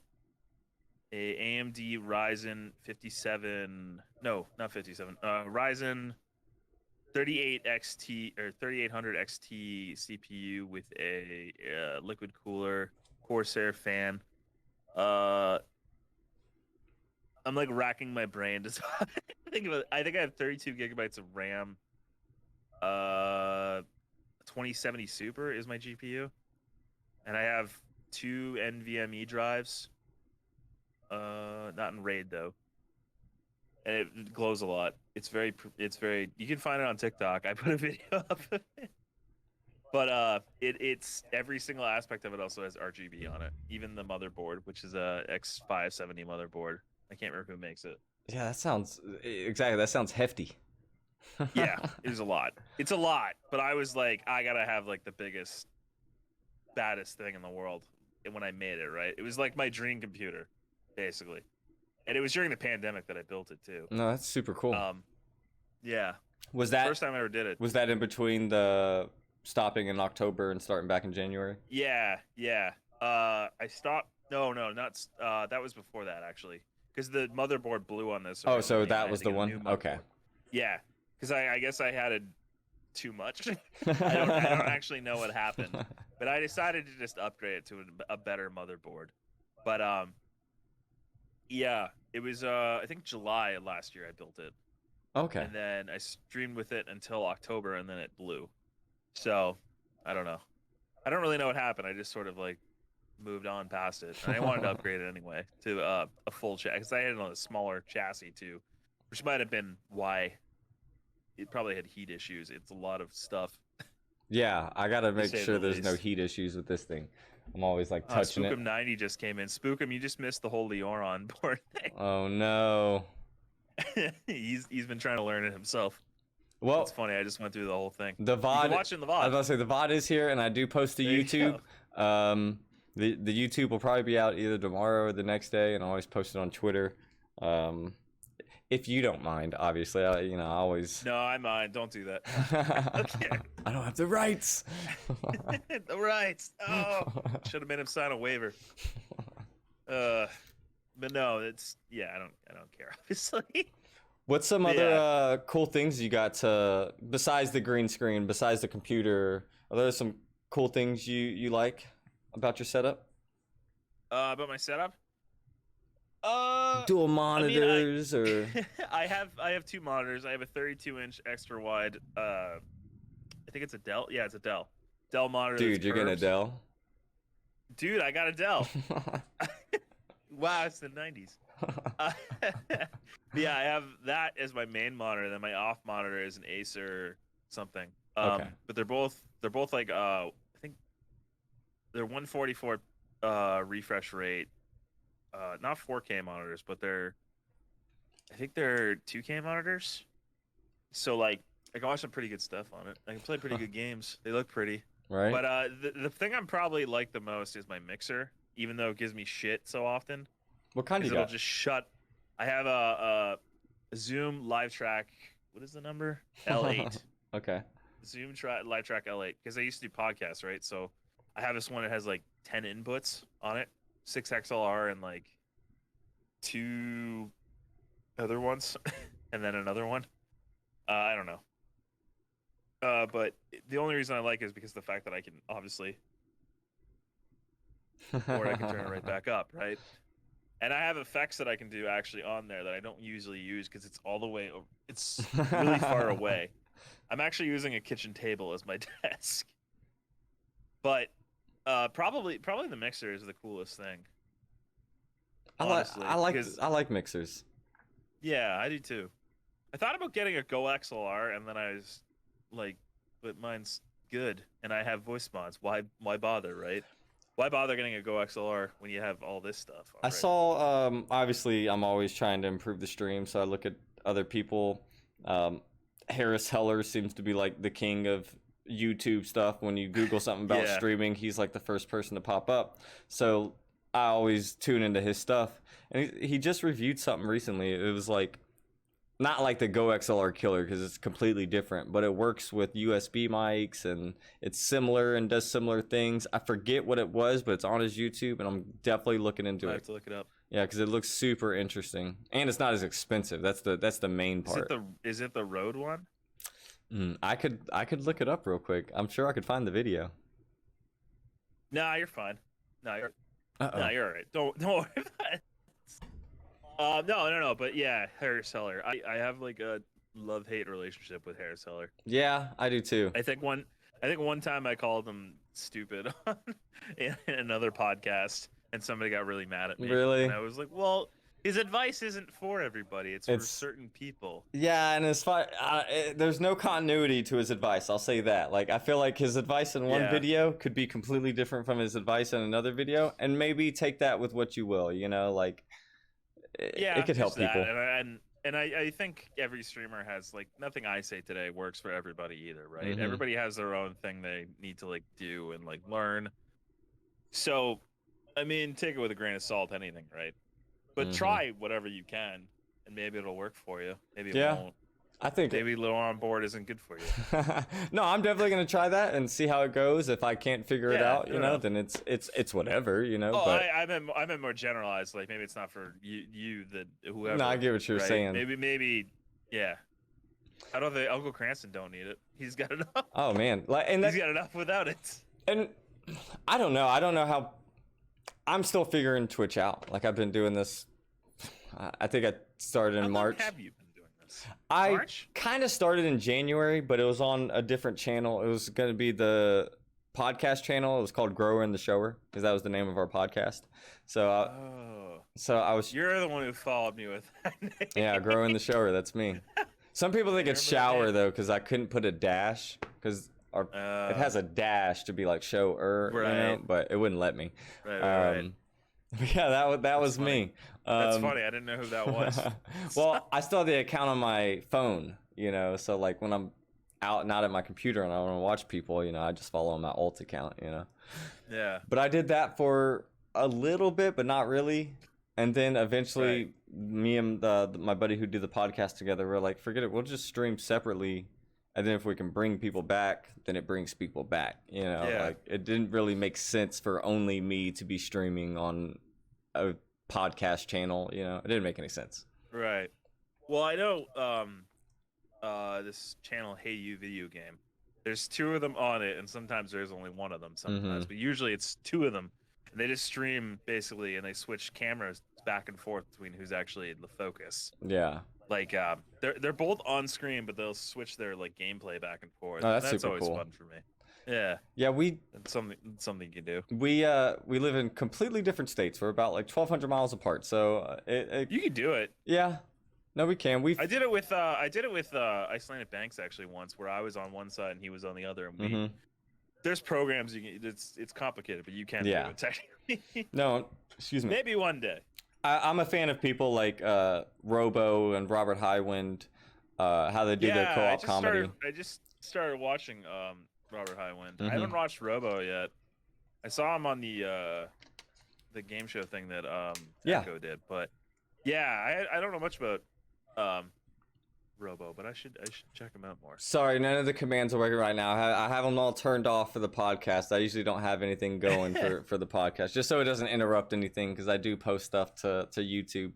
But for anyone who's still here and wants to ask anything, I'm about to start opening the questions up to chat. So if you have questions for all Ham here, or myself, I'll answer some questions. I don't care. Go ahead and start leaving your questions. And I just have a couple more questions for you, and then we'll get into that. Anything you got? All right. Or rapid fire. Rapid fire. All right, real quick. Tommy Oliver. What's your next big streaming goal? Funnily enough, it's 1,000 followers. My next big streaming goal. I talked about this on my stream a bit because I have like celebration things that I do. Because my 700 one we have planned right now is I'm gonna actually learn how to play the Pokemon card game, and then we're gonna do like Pokemon pack opens. Who plays the Pokemon card game? I know. I'm gonna learn how to play it, which is different from people who open Pokemon packs. It right? is. They never know how to play it. But like my one friend, that's Wellfellow, is a mod on my channel. He plays Pokemon TCG and he does it on stream as well. And I'm like, well, you come on my channel and you teach me how, and then other people will watch you too. But like, I figure it's like a fun idea, right? But 1,000 that I said I was going to make a VTuber model, and we have like a drawing for it where I'm going to be. And wait, what can I say on this channel? You can say whatever you want.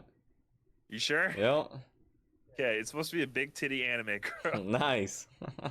That's ham related. There's a drawing on the Discord that you can find. A ham anime big titty the girl. name is Ham Chan. It's going to be my regular voice, but as a VTuber. I think those are funny. I love it when I tune in and I see a VTuber and I'm like, it's like some sexy anime girl, and it's like, hey guys, right now we're getting. It's like, what is this? Yeah, I think it's gonna be really funny. That was my idea, right? For it to be fun, and I have I'm gonna have it so like people can do a redemption and they can turn on like a girl voice, but like, but it's gonna be like that. But so 1,000 followers, what we set for that. I try to set follower and not something. I know I said it earlier, but I try to set follower and not some things, because I don't try to. There's a lot of people who do this for the money, and I don't blame them for that, obviously. And there's people who do it for a living, which is fine. But myself, like, I make good money. I don't really want your money. I want more of just people to watch and like laugh and like, same, interact and have fun. And then I burped again. It's so bad. It's the chili I wolfed down earlier. I know it. No, I'm totally the same way. Like, I didn't get into this to get rich fast. I've said it almost every podcast. I have a good paying job. It's not the best paying job, but that's all the amount of work I put in. I could make more money. It's all about the work I put in.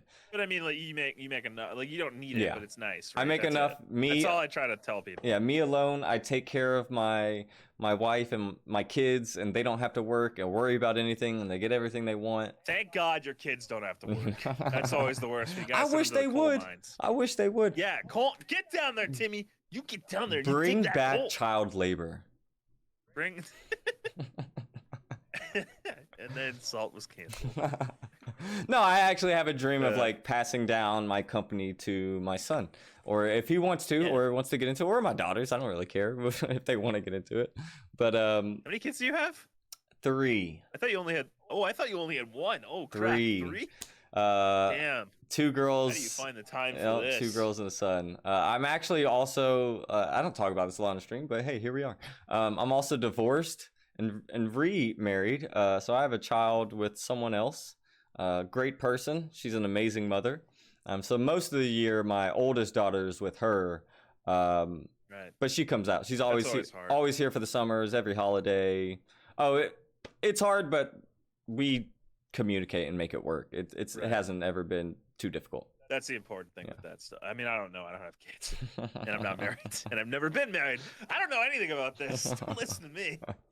But no, I think that's what it's all about. You know, if you have a career that you could do all this and then you can have a hobby like Yeah, this, I think it's super fun. It's yeah. like, I don't I need wonder. people's money. Yeah, I Oh, could do all this. nice. This stuff. I can't see the horns. Hold on, I mean, my I. my You picture, also my can't pic. wait. Here, I'll move so you can kind of see. I'll move the No, hand. you can see it. Sorry, I won't do that very long. That's so funny. No, it's fine. Evil ham. Yeah, that's Evil that's probably the ham. most intensive thing. Evil ham, the biggest jerk on the channel. But yeah, and then yeah, I didn't talk about this actually, but I have like 3 other characters on the channel, and I almost never bring them up. Really? Like when I do the thing, I have like Deborah the expletive deleter is what I called her, and there's like all this lore that we built for it, that she's an ice cream machine that I stole from McDonald's because they stopped fixing it. And I programmed it to do this, and also That's it's an great. alcoholic.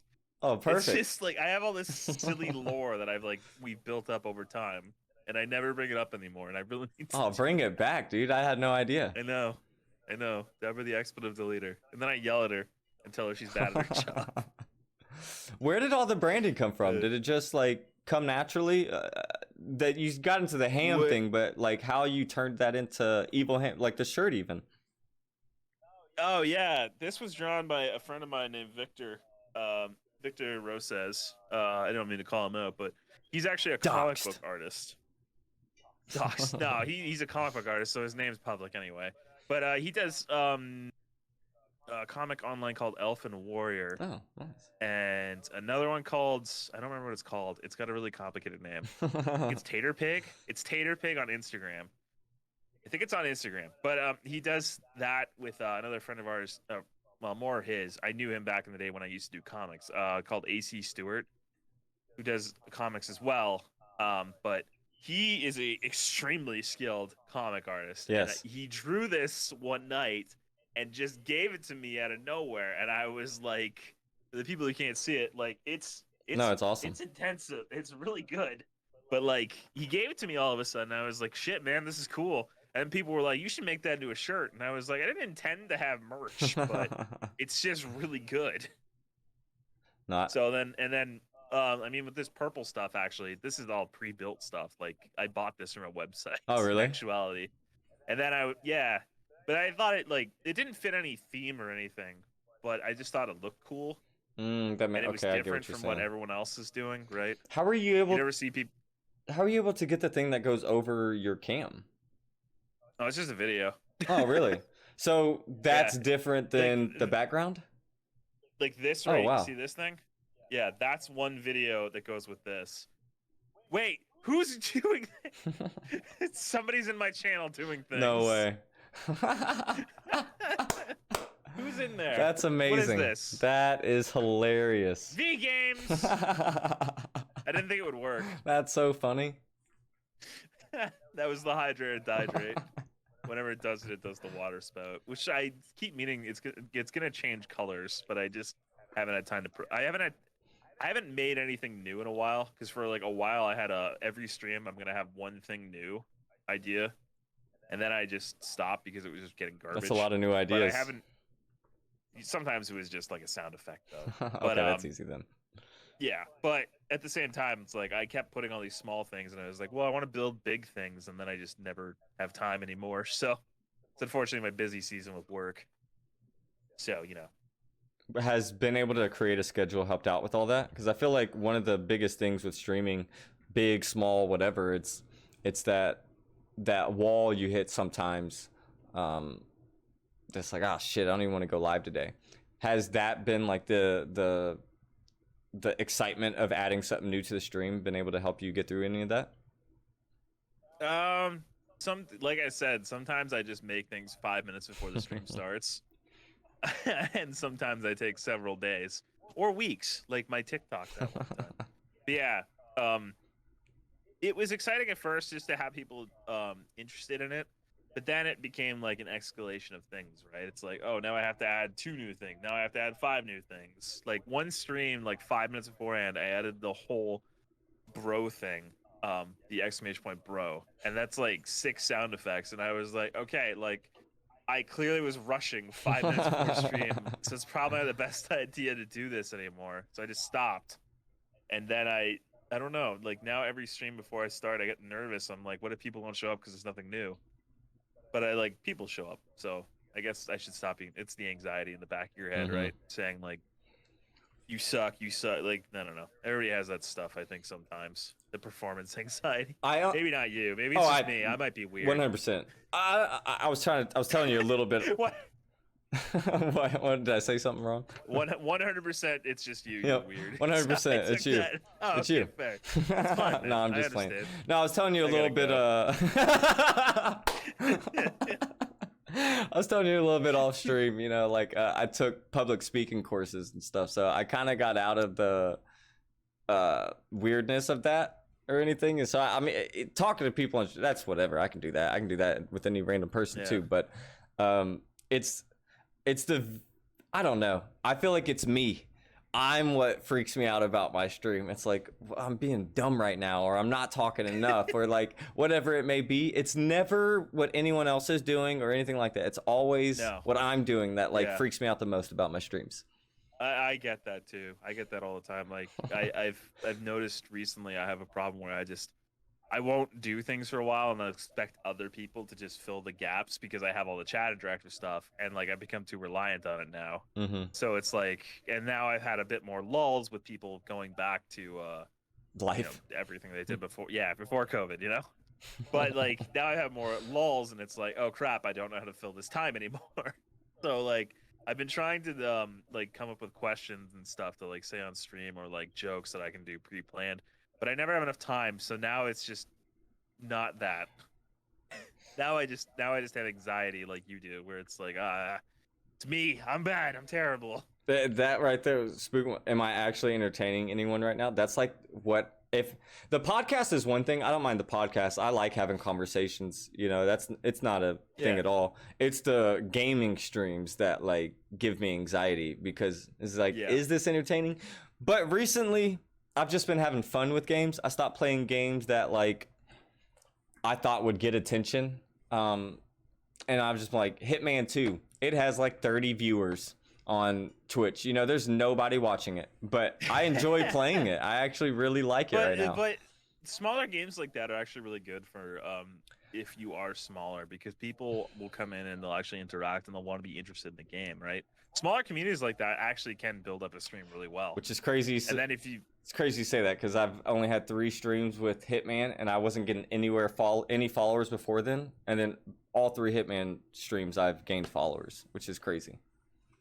smaller streams, smaller games, they do actually hit much more than you would think. Mm-hmm. Like when I did Pokemon Platinum, I think I got like a ton of followers out of that. And then I switched to Pokemon Black 2, and there's apparently like 0 audience for that at all. But I haven't seen anybody for that since then in the Pokemon streams. But like Platinum, like it's a game that's so old now, right? And there's not much. There wasn't until like the remakes are coming out now. But like that game, there's such an audience for it that you don't realize. And then they're looking for somebody small because they want somebody they can interact with who's enthusiastic about the game, like Hitman.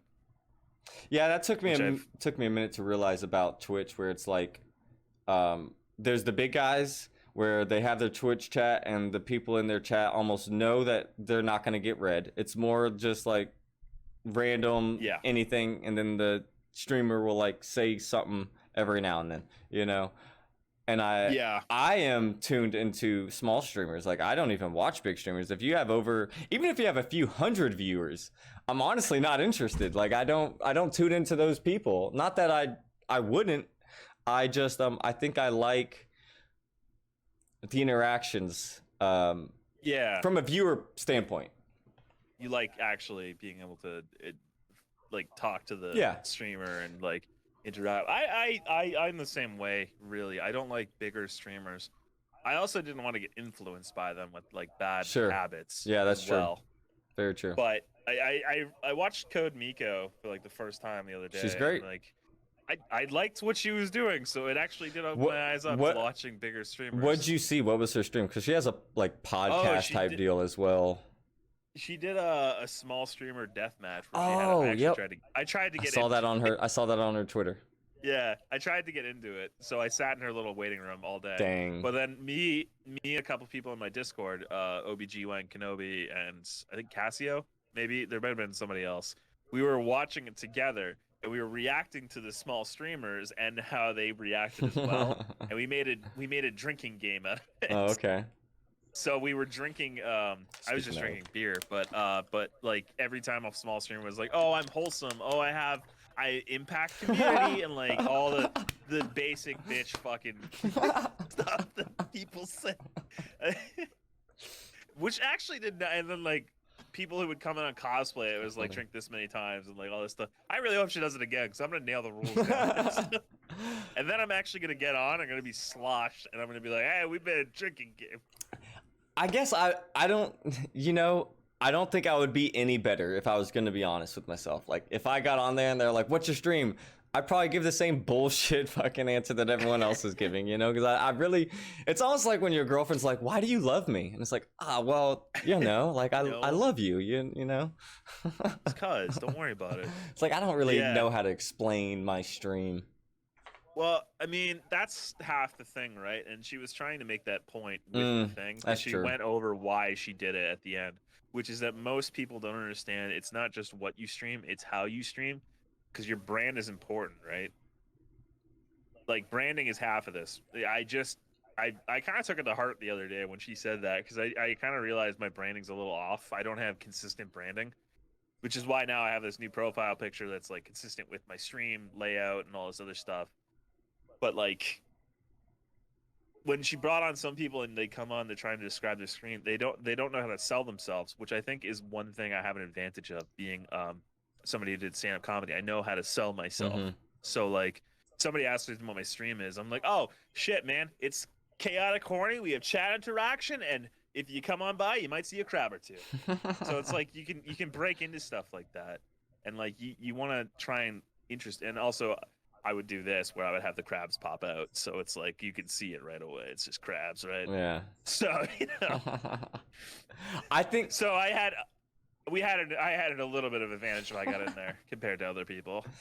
I think for me, you're right. In that sense, this is where I need to do better because I do consulting. So I have to sell myself as well in my career. So like there are times where I've gone to businesses or whatever and I just spout some bullshit because I know this is what's going to get me the sale right now, you know? And I think maybe that's probably what I should do a little bit more, but I never wanted to be too ingenuine. But that's selling yourself, right? It's not disingenuous to sell yourself. That's the same. That's moving one skill to another thing. Okay. Really, being able to tell somebody concisely what you would do, like that wasn't really that concisely when I said it earlier. No, yeah, for sure. but being able to like go in and say, hey, this is what I do. Here is what I do. How I do it, and here's why you would enjoy it. Because nobody's gonna come in and be like, I'm wholesome, I'm cute, love me, like. So are 9 million other people on Twitch. Like it's not a brand to be wholesome and cute. It's a brand to be. Yeah, my branding's off as well. Your branding's wholesome and cute, right? I'm 100%, 100%. Right? I'm like the cute, you know, wholesome guy. The cute wholesome guy. No, there was just I don't know. That was the weirdest one that we had. I just gripe on people who say I'm wholesome and cute. One person said they were boring. I was like, okay. I like that. You've doomed yourself immediately. I say I don't watch bigger streamers, but obviously I do. It's that they're not the streamers I watch every day. There are people that I've like Ludwig. I bring him up all the time just because as he's a quirky little funny guy, you know, but at the same time, when it's time to get real and talk about something, he gets pretty real and like, you know, kind of like Harris Heller does at times.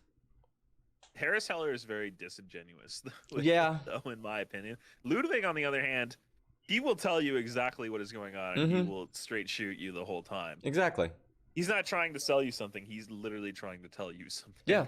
And I think, I've said it before, like, he's talked about it on his stream where he brought up the fact that, like, he wants a stream to be like a TV show where you're tuning in to check out the next episode and see something you really like. Right. And if you ever don't like the show anymore, like some shows do get boring and shitty, then don't tune in anymore. I think that's kind of how I want to approach everything. But at the same time, like you're saying with branding, I got to work on my branding a little bit. The salt thing's fine. It's whatever. I can run with that. Nah. I'm just wondering if, like, Yeah. do I go full on salt? Am I salt everything? Do I just fucking have salt spraying down from the background? Like, I don't know how full in salt I should get. At least with that's the thing with the ham thing too, right? Like how far in the branding can I go with ham? I mean, I have emotes and stuff, and like there's little things. But in reality, I'm moving away from like the ham aspect of it, and it's becoming more of just a small thing in there. But at the same point, Salt Tonius Daltonius, you can just literally become the saltiest streamer and just get mad at it. Oh yeah, I'm not that guy though. Like, even the nickname that I took on, like, because this wasn't like I'm choosing this. It was more, it chose me, and it just stuck with my normal day life. So, like, this isn't just a Twitch thing. This is a real life thing. No one calls me Saltonius Daltonius, but they call me Salty Dalty, Salt Dalt, Salty Dalty. Right. Right. All those. I tried to get Salt and Daltons. Didn't work. I like Saltonius Daltonius. When I saw it the first time, I was like, what a fucking name. It's just, I love wild names like that. They get me. People either nail it right away or fuck it up. Did I nail it right away? I don't remember. I think you did, yeah. I think I did? Yeah, probably. I'm great with names. I'm not. So, wrapping up some of my questions. Yes. One thing I have more questions afterwards, more just about whatever, but about the streaming thing. If you could step into my shoes and you were hosting a Dash of Salt, what's some questions you would ask streamers and content creators? I mean, you cover what drives you. You cover where you start. You cover I guess a good thing would be like what makes you different, which I keep coming back to the Code Miko thing. I don't know why that's stuck in my head forever, but like asking what separates you from other people is like a good thing, right? For a streamer content, especially when you're trying, because a lot of these podcasts can be like, I'm trying to sell myself to other people. That's 100% what it is. So, like, what makes you different? Like, what is something that you do different on your podcast that you don't think anyone else does? And you can't be wholesome and cute. I'm just gonna have that out there. I'm gonna say that immediately. Yeah. Nope, Ham's got it. He's the wholesome, cute one. Shit. But no, like, I mean, what do you do different would be a good question. No, that's true. Like, how could you do things different? I mean, what would you, if you like, people who've been doing it a while, and I think of this because I talked about it a little bit earlier. What would you do different if you started now versus before, knowing the things you know now, right? If I started now, I don't think I'd start with Fortnite. Yeah, right. Definitely not. You're not going to grow with Fortnite. You're not going to find people that you like, especially if you don't like the game yourself. But, questions like that and stuff, I would ask. Those are cool. Would you play Fortnite? Is a good question as well. Can you play Fortnite with me? What nights are you open to play Fortnite? Can you teach me to build? All good questions to ask, honestly. I've honestly, so I've talked about this a little bit, but I've always tried. I'm a nice guy, and I never wanted to be a dickhead. I can be a dickhead. Yeah, you're but, all right. Appreciate you. Yeah. But I never wanted to come off as an asshole because that's just not who I am. Like my buddy Brad, he's not an asshole. He just comes off as like, wow, I just called him right out. Oh, he's a dickhead. Honestly, he's a fucking ass. What an asshole. Fuck you, Brad. No, but he's awesome. He's honestly a really sweet dude and cares for other people. But he has a persona, and like it's just him. That's just who he is, and it's way different than me. And like I know if he took streaming 100% what he wanted to do, he'd be amazing. He's here. I knew he'd be here. Yeah, he's there. But not fuck you, Brad. I'm kidding. Please don't hurt me. He has the type of personality for it. Right. Other than me, like I can't get into it as much. Separating yourself from your character too is a really good thing, because I try to do it more often than you might realize, because like there are points where I break into like trying to do less. I think I sound less disingenuous when I do it, but I'll try to break into bits and I'll try to like build off of things, really, right? And that's breaking into character and holding yourself away from something you're doing. But I don't know how far that goes on like Yeah, Twitch, really, that's true. because there are people who do characters, but like having yourself be the character, like an extrapolated version of yourself. I don't know, like what's his name? Dr. Disrespect, Oh yeah, right? true. That's a whole Yeah, character, true. but it's a character you can tell it's a character. Mm-hmm. I think if you're just being too much to people, they might just associate that with you entirely. Yeah. I don't know if I'm not the expert, right? But No, I don't know how much. But wear a wig and like sunglasses, and it probably would work. Yeah. No, I mean, for me, I've talked about it before, but like, I don't work with people. Like, I have people that work for me, but like, I don't work directly with them. I don't really work with anybody. I kind of work with myself. If I work 50 hours, I'm probably by myself 45 hours, you know? Like, I'm not Right. really around anybody. So, other people that have even jobs where they interact with people, you know, you put on this a customer service face, you know, where like you got to be polite, you got to be nice, you know, you're trying to not lose your job or whatever, or get a promotion. You know, it's the funniest thing is I'm the exact opposite. Which is great. That's fine. This is me being nice. When I'm at work, I'm just a total ass. That's awesome. People though. don't like me. Yeah, I'm not Yeah. I'm not people's biggest fan. Just because I got to tell people what to do. So it's not like, and Yeah. I'm 30, but I don't look 30, I don't think, to most people. And No, I get that a lot too. yeah, and the career I'm in, it's a lot of it's either old heads or people just starting out, you know. And the people just starting out, they don't have no Yep. problem, but the old heads hate listening to me, you know. Yeah. The old hands, they don't like listening to anybody who's younger than them. Yeah. So it's something Yeah. but like for me, like I don't have a customer service thing I got to put on all day. So when I come to stream, it's easier for me to be polite. Not that that's fake. It's not me being fake, because I am naturally polite. I just think it's easier. I wasn't harassed all day at fucking work by people, so I'm not coming home to like upset and like, you know, I don't know. Brad. Brad's like the only person that gets under my skin. He's the only person. Like, any random person could say anything and I wouldn't give a fuck. And I really don't care about Brad, but some things he says, that motherfucker, dude, I just can't. But yeah, no, yeah. And Spookum's talking about your social stamina doesn't get worn down. Yeah. Which is exactly what it is. Exactly. That's kind of why, like, I'm the opposite how I am at work. I don't really interact with my coworkers outside of work. I don't really I don't either. like them. But like, they don't know I stream either. So I think they would be really shocked if they saw me being like this on Yeah. stream. They just think they think I'm the grouchy guy who's angry all the time and knows more than you do. That's funny. I'm not like, I wouldn't say I'm grouchy, but I have been quoted as an asshole manager in the past when I like managed warehouses and stuff before I'm doing what I'm doing Right. now. And that's just what happens when you got to tell people what to do, because it's like, hey, you're either That's gonna just do it. what I'm telling you to do, or you can get the fuck out. Like, Can't it's be that everybody's easy. friend. Yeah, it's whatever. But I feel like it's easier like for me to do that on Twitch, and it's easy to see the people who are themselves. Like, you are obviously yourself.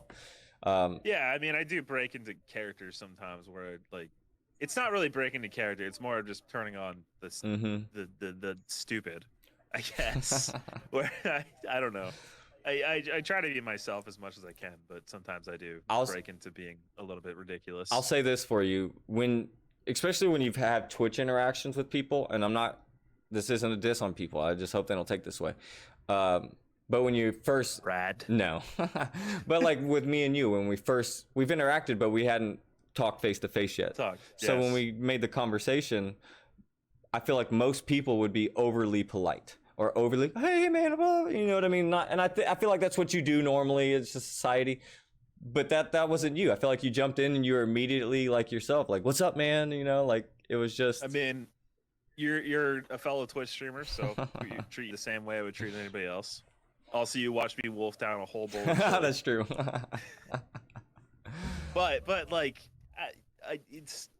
I did that a little bit when I first started with people, where I was overly nice and like really cautious and everything. But like, that's not that's disingenuous. It's Hmm. just not interesting. It's not fun. Like, Yeah. it's.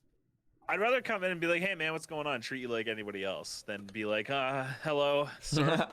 Thank you for having me on your podcast. Right. I'll try to be my best." No, but But I like, like that. I'd rather come in and just treat you like anyone else, like treat you like a friend. That's Because awesome. like, you mean you come in my stream all the time, man? I appreciate You are it. like a I friend. love your Everyone who stream. comes in my streams is like a friend. No, I really enjoy them. Like everyone that's come on, obviously a couple people were suggested to me and then I started watching their streams, and everyone's been so cool. I don't think there's been anyone that's just been overly fake or anything. Obviously, like I was saying earlier, you put on a polite persona. Like you're not, I don't think anyone's just going to go out and be a dick. But No, I mean, I can be a dick sometimes. I do say dickish things, but it's all me like joking around. It's never serious. right. I'm never gonna be like, screw you, nerd. It's more like, screw you, nerd. So now I think I'll leave questions up to chat. I haven't been looking at chat much. I'll be real, so I haven't either. I'll have to go There's one back. that says, "How do you build a community?" Okay. I guess, and network and be part of other people's communities is the best way. Honestly, Yeah. networking is the best way to do anything in this Yes. Twitch, because there's no discoverability, None. Not on Twitch. and picking a game you actually want to play and enjoy is another way, because of the fact that like people. I know I jump around on games a lot because I do, and I'm really frantic when it comes to it. It's mainly I don't like to stick with one game for a long time. But people who I have been doing it with Zelda recently, where I've just stuck with Zelda. But I love But Zelda, like, yeah, especially I love that Zelda Zelda. too. I said that. The Breath of the Wild, yeah. But like networking, basically, networking and sticking with something that you actually enjoy, not jumping around a lot. You can build a community out more faster than you think. Like if you have 10 people watching you play Zelda, there's more likely that people are going to come watch you play Zelda again, Mm-hmm. and there will be more, and there'll be more, and there'll be more, because they're going to be interested in that. Like there's somebody in my Discord right now who keeps telling me to do cooking streams more. They just like me, but they like cooking as well, so they would rather I keep doing that. Hey man, I mean And it's like that. I've told Brad, he cooks. He's actually a really good like on the grill and stuff, and he cooks a mean steak. Really good with the meats. Is Brad? He's the meat Yes. meter. So I've tried to convince him to do, because he just doesn't like streaming. He just doesn't. He's And Brad streams. he streams, or he dabbles. I think he says, or dabble? maybe Okay. maybe that's the cooking, but no, he just doesn't like it. But Brad, would you like streaming if you did grilling streams? Because that could be fun. I like IRL stream. I like I do cooking too. streams a lot, actually. I do too. I think he would. I actually think he would. Like it, setting up a stream to Excuse cook me. something would be really cool. I think Honestly, I would enjoy that. It's a lot of fun. Hmm. I mean, you don't have to do the dumb shit I do. You can just cook, and it'd be fun. Yeah, I mean, people tune Uh, in, which is weird. People watch these girls bend over and speak in the mic really, really close. I mean, whatever people like, I don't care. I do think Twitch is gonna have a problem eventually with that, because I don't care what people like. If you want to watch that, you want to watch that. But at the same point in time, like The some licking people of the don't want to mic. come. Some people don't want to come on Twitch and see recommended streamer at the top. Is that? Well, what's And then I get it. this is what kills me. Go search any game right now. Go search any game on Twitch, and then it's like recommended channels or whatever. Or other viewers search this. I think it's called. It's like right underneath when you search something. Just search the name. Don't like click on something. When you search the name, it'll be like viewers also search on this. It's almost 9 times out of 10 you're gonna get at least one hot tub streamer or an ASMR streamer or something along those lines. It's crazy. Even when I type in Hitman, it's like, oh, viewers also searched for Amaranth, and it's like, oh, awesome. Wait, really? I'm not getting that. Here, I can. Oh, never mind. I was just saying, I can show I it. found it. I mean, that's Twitch pushing the people who make them more money, right? And it's pushing towards other things. Yeah, why is this Grand Theft Auto? Like, what? What do I care about that? Yeah. I searched Dragon Ball Fighter Z or Dragon Ball Fighters, and I got Grand Theft Auto for some reason. No, It is very different. I don't mind ASMR if it was like true ASMR. I think where the gray line for Twitch is you obviously got dudes jacking off in their damn seats to some of these chicks doing this, and it's super weird. I think there's just websites for it. I just think there's websites for it. Yeah, there are, but this is more mainstream, and that's what it's Twitch enabling it, really. I don't really care if they want to do it. I don't even care if Twitch wants to have it on their site, but make a section for it. That's all I'm saying. Make it, like here, don't make it. As a parent, make the ability to disable it would be something. Yes, that would be better. You don't want to see this? Okay, there you go. But I mean, people want it. People want it. I don't really. As a parent, I'm sure you have a different opinion. But I've always said this. I don't care what you're into. Just bring them on. Yeah, I don't care what you're into, as long as it doesn't involve kids or animals. You know, like I really don't care. But I also, are you out in public as some dude, like you whisper to your friend and some guy's like, oh yes, you know, I love that whispering, you know, and it's like, no, I don't think it's really like that. You're just being weird on the internet right now. Now it's gonna be for me and my friends. Now they're gonna get really into ASMR against their will.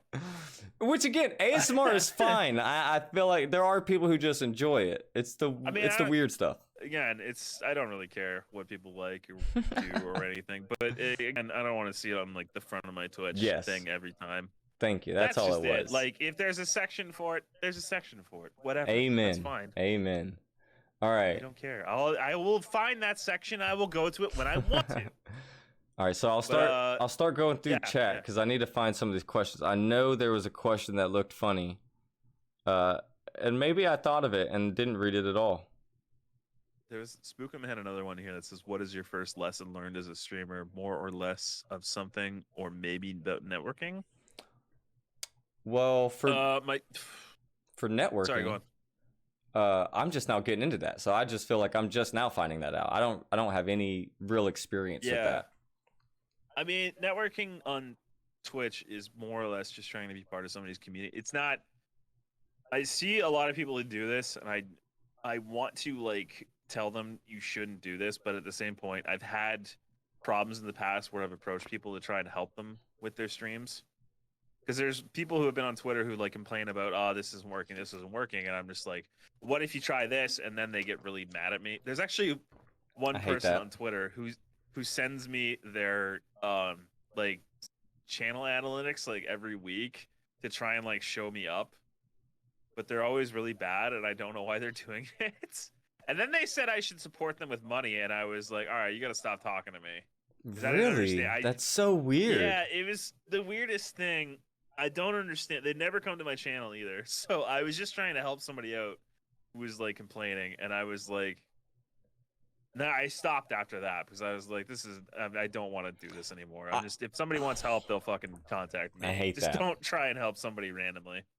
As a manager trying to help people, you want to give them, like, just using this to real life stuff, you want to give people constructive criticism. You know what I mean? That's what people who can't take constructive criticism, or when you give it to them and they mope afterwards, oh my god, I hate it. Here's the funny thing. I went to their stream to watch them the one day, and the first thing they said was, I'm sorry I'm 2 hours late, I was playing video games. And I was like, just play them on stream, what are you and then they played the video game that they were late to play on stream before stream anyway, and I was like, maybe timers, alarms, anything that might help. And then they got really mad at me, and I was like, what is wrong? Why? That's funny. I didn't understand it. But yeah, lesson I learned as a streamer, though, I don't know. Don't play Fortnite on stream. It really doesn't help. Play it if you really want to play it for fun, but it's not going to help you grow. No. Any big game, do you think any big game that has 50,000 people watching that game, do you think there's any possibility to grow? Yes, only because I have seen, there's a friend of mine on Twitter who I've been on podcasts with before named the Drunk Carry. He plays League of Legends. He wrote a very good guide to play a character in League of Legends, and it sort of propelled him up, and now he's like sitting really high. He's like at 140 average after being at a 30 average for like months and months and months, but he's really good at League of Legends.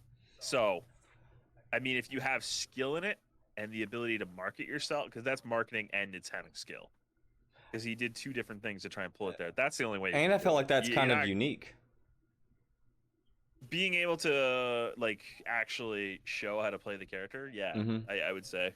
and like writing a guide to help Yeah. people and like giving advice. I think he said he was going on a podcast today and he's going to try to play League of Legends during the podcast. And I was like, that's a dumb idea. That's weird, but funny. but that's an instance where you can do it and it can happen. Yeah. If you're just playing Apex and you're sitting there not reacting to chat, doing nothing, not even talking about what you're doing in Apex, you're not going to like grow. It's not going to happen. But it can happen if you're like good at it and describing how to be better at it to other people. Have you thought about, or what's your thoughts on stream teams? Let me ask that first. Oh, stream like legit stream teams or like organizations? Maybe both. Should I just talk about both? I feel like most of them are trying to become both. Okay, so stream teams where it's like 6 people on Twitter and they're trying to like make a stream team where they're basically where they're banding together and like trying to push each other up and like trying to get other people to join. 90% of the time it's like 5 people trying to basically start an MLM where they're at the top and everyone else is trying to push them up. Mm-hmm.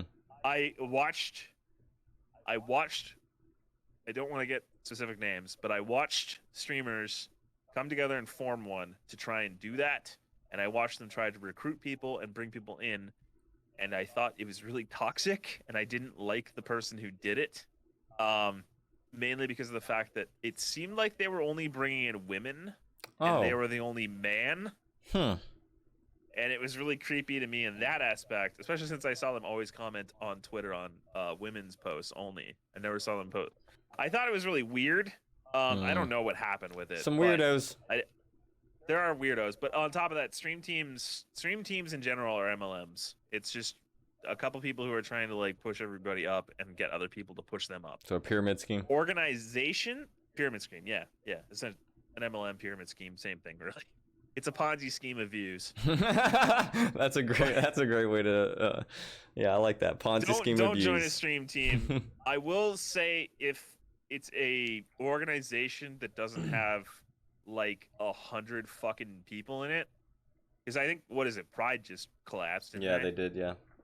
Yeah. So like, and they had way too many members. I thought. They had good people, and like Kearns and Cranston were in there, and they're good dudes. I like them very much. But they had a lot of people in there, and it felt like they were just trying to push up the people below them. But I mean, if you join an org that has a couple people and they're actively trying to help, and to start an organization, you have to have a partner anyway. Yeah, exactly. On Twitch, which sucks. I mean, you have to have a partner, so at least there's legitimacy in it. People are just trying to start their own stream team on Twitter. I mean, listen, I just want Salt Gang next to my name. That's all I want. I don't even, I'm gonna push for partner just for that. I don't want a stream team. I'll be the only member. Gang. I already said mine's gonna be Ham Fam. Nice. But that's what we call the audience. But like, I don't know. I would join an organization if I knew that it was like not one of those people where they're trying to have 100 people grind for them by like saying. That's what I don't understand. So I'm just now recently on Twitter finding more stream teams. I didn't really know what stream teams were. I saw obviously the names next to people's names, and I'd click on them and be like, okay, whatever. But it's more on Twitter where I would see what they're about, right? Because on Twitch, it does not promote the team at all. It doesn't say anything unless they have like. Well, if you click on that, it'll just show you the list. Exactly. It'll show you who's live, right? Exactly, but it doesn't show you anything about them. It doesn't, you know what I mean? So like, I didn't really know what that was, right? And then on Twitter, I'm more seeing it, and I feel like it's either esports or just straight up content creation in general, or a mixture of both, where they try to do both. I feel like that was Pride, right? Pride was kind of that. They tried to have their esports team, and then they tried to have their variety streamers. I never really understood what their goal was. That's my thing with seems like you stream teams right now. I feel like I don't want to join a team that's about esports because I have no interest in esports. I don't watch it. I've never really paid attention to it. It's not my cup of tea. But I am into podcasting, and I am into interviewing.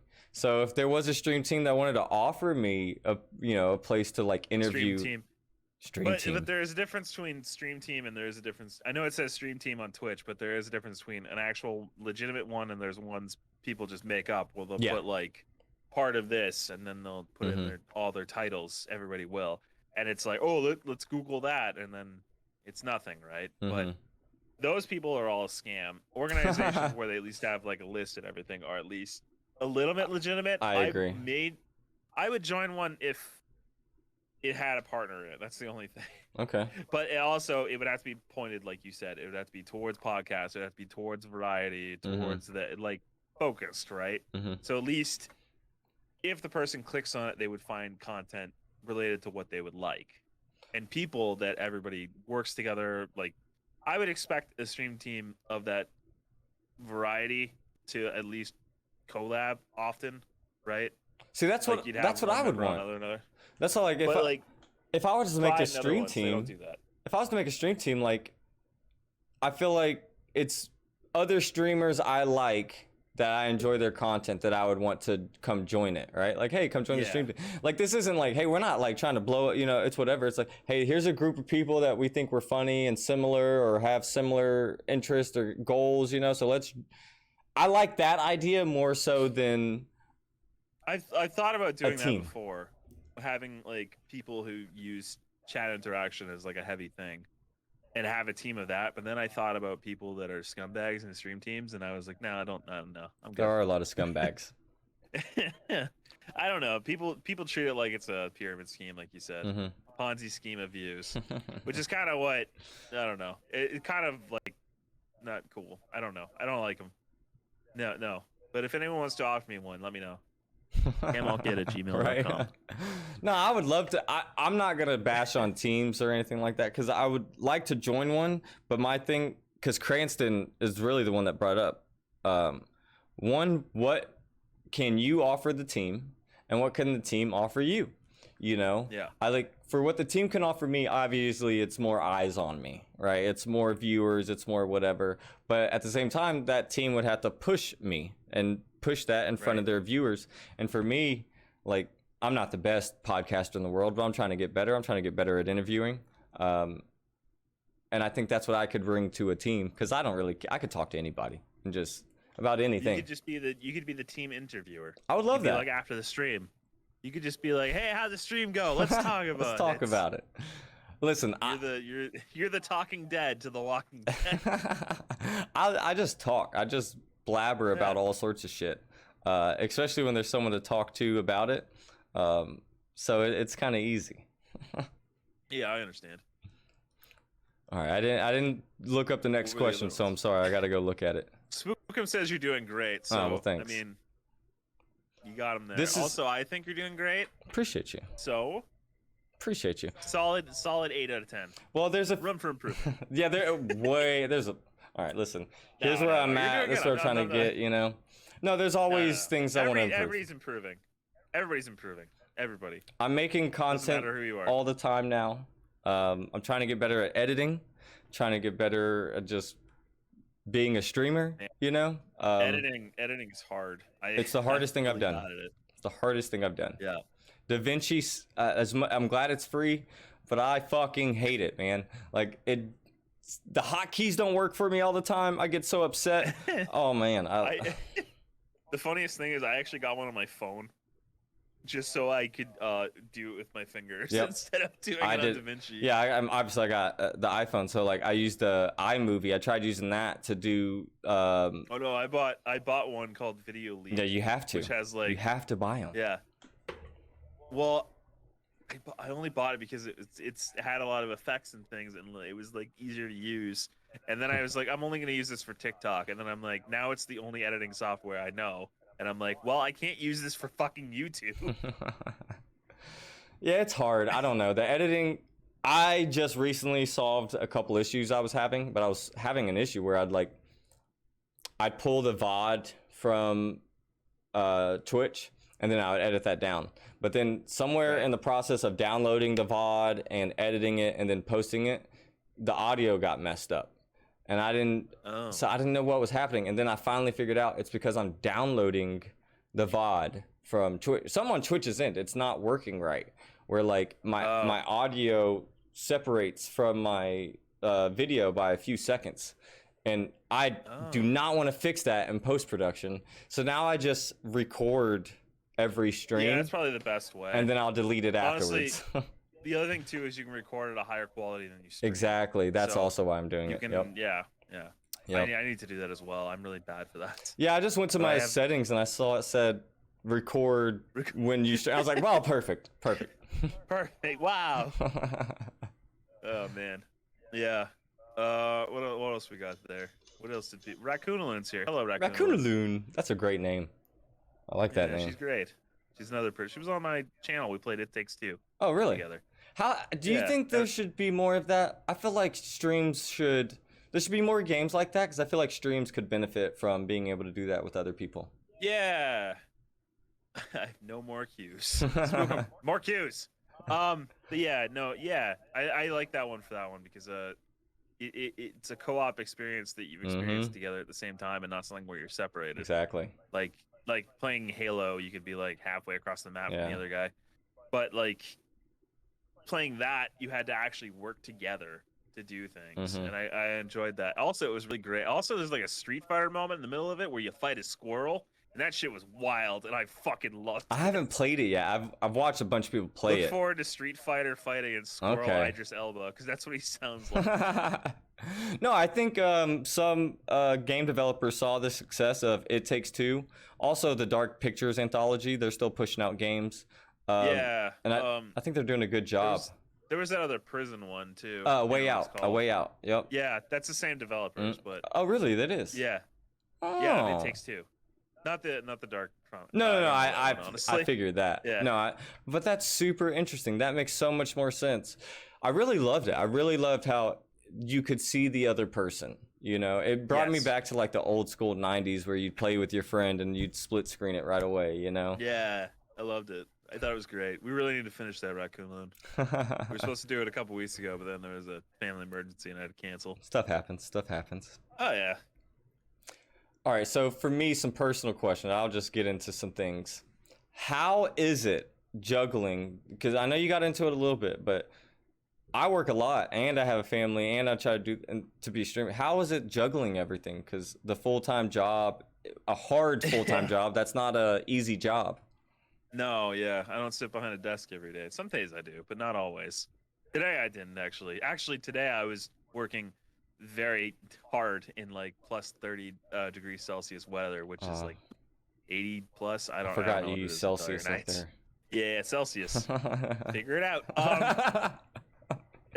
But yeah, now I want to know what is 30? 30? I think it's like double Celsius in, plus something. So like yeah, 86. Okay. 86 degrees. Yeah. I was close. But yeah, like I worked hard all day and for 10 hours, and I walked 10 kilometers today. Oh, I did. Oh man. And then same. Yeah, exactly, right? You walk so much and then everything, and then you come on, you stream. Some days I'm like really beat, and I have to like amp myself up beforehand. And some days like I just can't, and I'm just tired, and I try my best to get through it, and I feel really bad, and I think it reflects poorly on me when I do those streams. I feel like I should cancel those sometimes because it doesn't. Maybe. I've been in some of your streams where you were tired or something like that, and you're like, "Oh, we're gonna end a little early tonight." I don't think it reflected bad. Obviously people, you can see when someone's tired, you know, and I think as long as you like address the tiredness. Do I seem timer right now? 'Cause I'm exhausted. Exactly, you know. I was running off pure Red Bull. Yeah, well, we're not gonna worry about some of my HamAllKid branded. But yeah, yeah, balancing it. I don't know. I don't do that great with it, honestly. I mean, there's week to week situations because I work a normal Monday to Friday job, 6:30 a.m. till 3 p.m. We have the same schedule. That's funny. Really? Yep. I don't know anybody else who has that schedule. Yeah, I'm up at 5 a.m. Yeah, that's when I get up, 5 a.m. But like I do that normally, and when I get out at 3 p.m., it's usually not that bad. I come home, I eat dinner, and then I stream. But like when I have to work like the next day and I work 12 hours that day, and then the next day I stream, and then the next day I work 12 hours, and the next day I stream, and then I stream again on Saturday, and it's Yeah. like everything else halts in my life. Like I have a sink full of dishes right now that I really need to do. But like things like that. But when I just work till 3 p.m., it's nothing really. It's not that bad.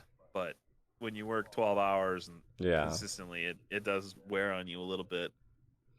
Yeah, I don't have an easy job. It's hot. It's indoors with air conditioning, but it's not cold. It's 90 plus Right. degrees every day, and then some depending on Yeah. where we're at.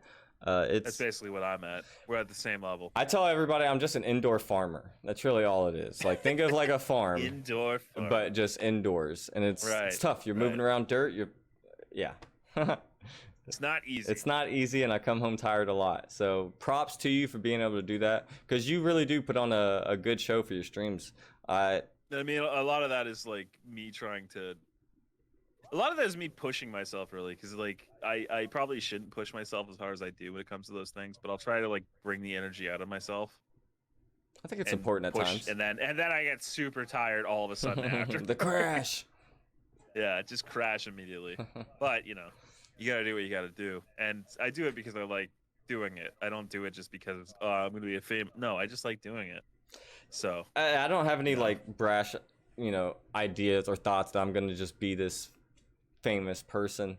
I would love to have a semi-successful podcast that's sponsored by a few people that some people listen to. I think that's actually like my realistic goal. That's truly what I want. It's a good goal. I don't need like thousands and thousands of viewers or anything. I already think it's cool that I have my name on a That is amazing. That's super and awesome. a T-shirt with my face on it. That already makes me feel really validated. What made you want to do that? Like, was there a level that you were gonna hit that you're like, I'll do it now, or because like I thought about merch, but it's like I feel like I need more people. Yeah, I talked about this earlier, but it was literally because it was dropped on my lap. I had no intention of doing merch. I was maybe gonna do a sticker, and that was it. But then, literally, Victor dropped this on my lap. He even dropped the Eat card design on my lap, and I was like, all right, well, now I have to make all this merch. I need him to make me more though. Right. Now I constantly think about what can I make into merch. Like, is there an instance in the show where there's something I can make? And I keep thinking about making a Deborah, the expletive deleter. Like, it's just the characters and just having like an assembly of the characters in like a thing. But like, I don't know. I can't not hear Deborah, the name Deborah, and not think Beck. I don't know why, but every time I hear Deborah, Beck. Yep, Beck. Why? He's got a song called Deborah, and it's a really awesome song. Oh, I don't think I've ever heard that song. Yeah, I think it's called Deborah. Oops, I might be dumb, but I think check it out. Beck has a song called Deborah. He sings super high pitched. It's really funny. It's a really good song. If you're a fan of Beck, look at that. Is it Deborah? Check it out. Everybody go check out small independent. Yeah, right. Probably never heard of him. Beck. Multi-Grammy award winning. I never heard of that. I just like the name Deb. I like really plain names for things. I like that. Like, I think I go into like streams all the time. It's like, what should I name this? I'm like, Greg. Listen, my dog's name is Steve, so that's how that's how far we went with the imagination of it. I just think it's funny whenever there's something with a really plain name, and I was like, it's Deborah, the expletive deleter. All right, well, specifically, was there ever a time in streaming where an idea failed or a stream didn't work out that that you were like, shit, like this is never gonna happen again? Or I don't know, I've had some bad streams. There's a couple of those actually, like Monopoly. I played Monopoly once with a bunch of people. Oh, it's not good? Well, I just tweeted about it, Ham. Monopoly, no! I just tweeted about it.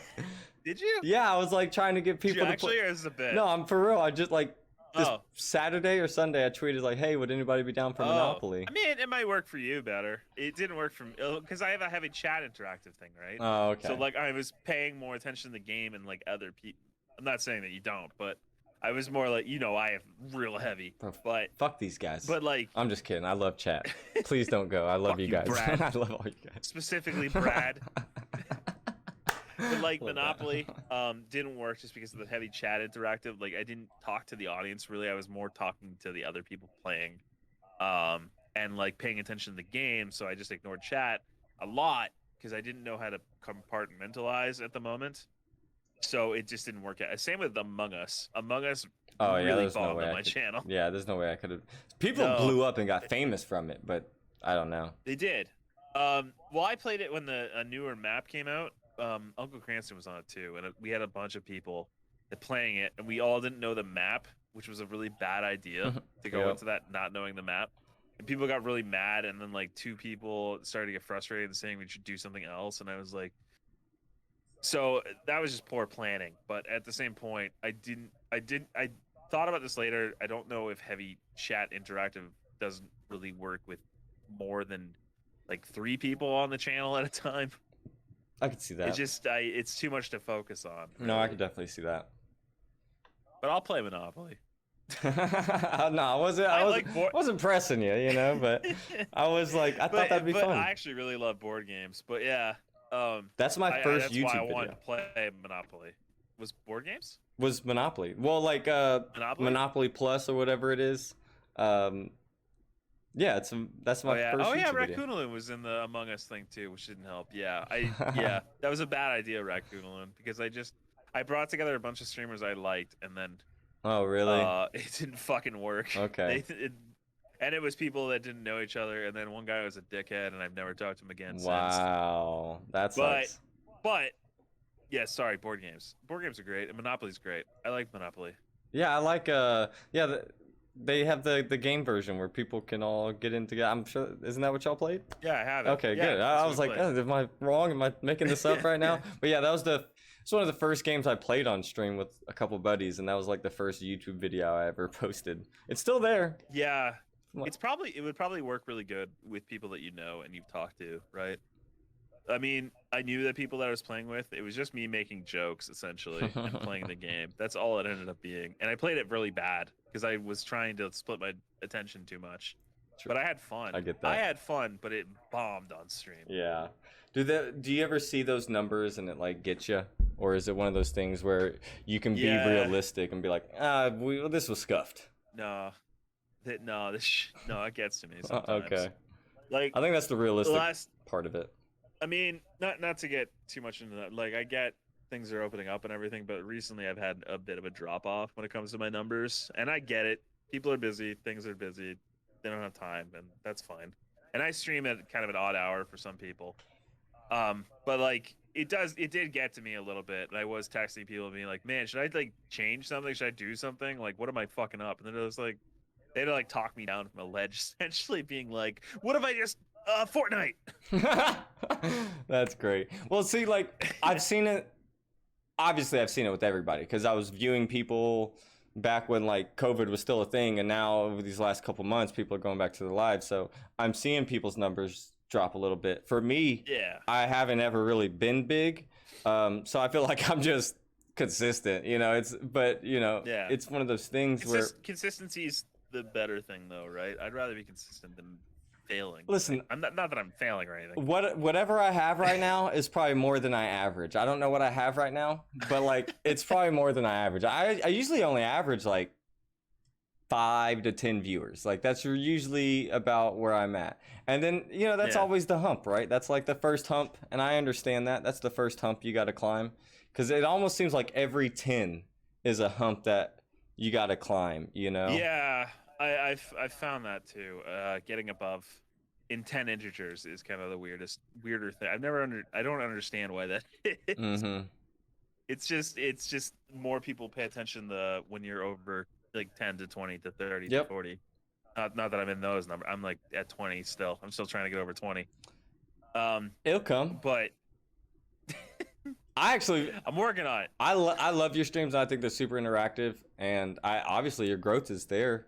Yeah. I definitely see. It's just the vaccine's a damn vaccine taking my viewers. No, I'm really glad things are getting back to normal for people and they're having more of a life. But I mean, it just opens up more opportunity to try and find new avenues for growth, new games to try, new communities to reach out to and join, and new friends to make. It's almost so. like the networking's got to increase again for some people. Maybe, I don't know. I've kind of like, because it's in my busy season too. I haven't been into as many people's streams as I'd like to. I'm normally in like most people I know streams, and You pop by all the have time, so I appreciate. I have a second computer even that I use for viewing additional people. Really? It's my old laptop from when I streamed Nice. earlier in my career. But yeah, good Discord. Yeah, good Discord helps too, spook 'em. But yeah. But yeah, I think Discord is like I said it before. Like Discord can be your own like personal social media, so you can kind of do whatever you want to do in that. Like you're the head of everything, and then you kind of create what you want, And it's up to the people who get involved in it. But yeah, I have a problem with getting into other things and like growing myself networking wise, just because I don't want to become a spammer. I don't want to be that guy. It's like, I'm live. Here's my video. Here's who I got next. Here, you know what I mean? Like, I just didn't want to be that presence. Well, in a personal Discord, I mean, I think people are joining to see that, right? Yeah, and that's why I think it's cool to post in the Discord.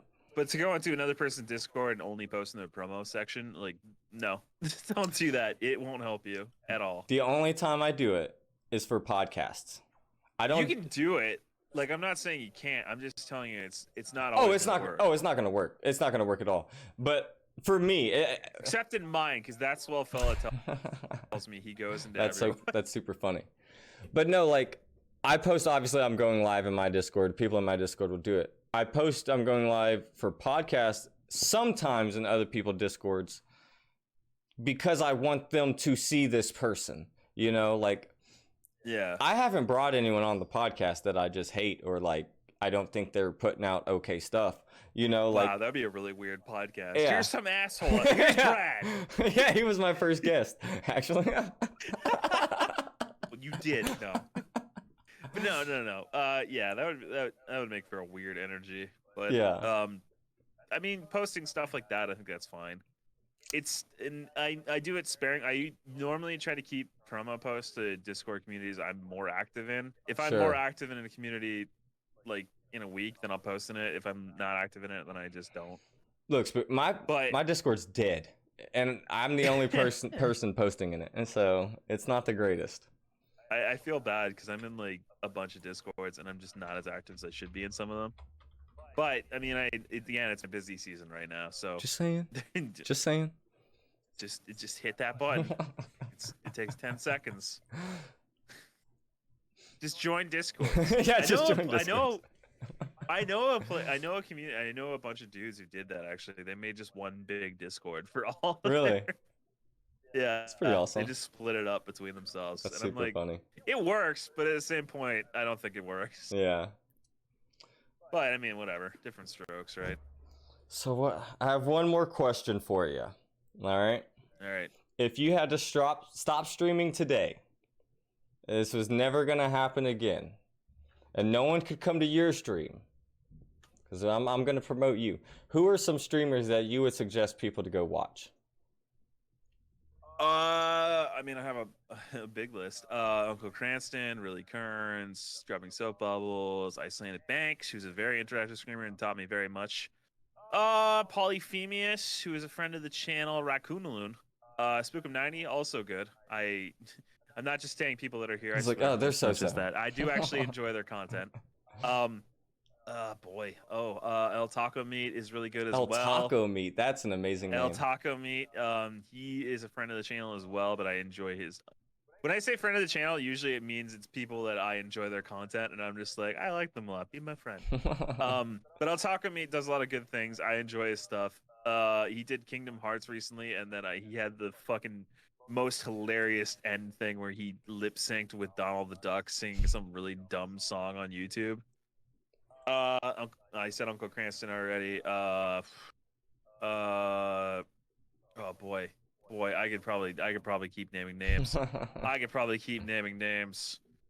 Celestial Bean Art's a good one. If you never heard of her. Celestial Bean Art. Celestial Bean Art. She does art on stream. And she is a PNG tuber who has a Ditto in a space outfit. That's amazing. And honestly, and she does a lot of chat interactive stuff as well, and also draws on stream. Freaky Creaky is another good one. He's a friend of the channel. He does I'm just naming names now. I have 100 names. I don't know. I can keep naming people. Well, who out of those people would you like to see on an episode of A Dash Assault? I was thinking about this earlier. Bargain Bin Gaming said he wanted to be on your thing on Twitter. I've hit him up, and I thought that was funny, but because he has his own podcast. Yeah, I saw that. Yeah, so I've been on that one 7 times. Have you? Yeah. Wow. I even co-hosted it once. Nice. But yeah. It's a good one. You should have Bargain on. He's funny. Yeah, we've talked. He's fun. He has a lot of. He's gonna be on. There you go. Other than that, I mean, Icelandic Banks is a good one. If you want somebody who's really gonna show me up when it comes to things on stream, he has the craziest chat. Well, not the crazy. I've seen crazier, but it's very chat interactive. So many things you can do on stream. I'm just burping through this conversation. I love it. I never did this. Hello. I love that. But he has a very I just saw the button and I was like, I should press this. But yeah, he has a very chat interactive stream. You'd probably enjoy him if you saw him. I've tuned in. Think I'm blowing. He just started a the heck was that? I had some crazy thing going on.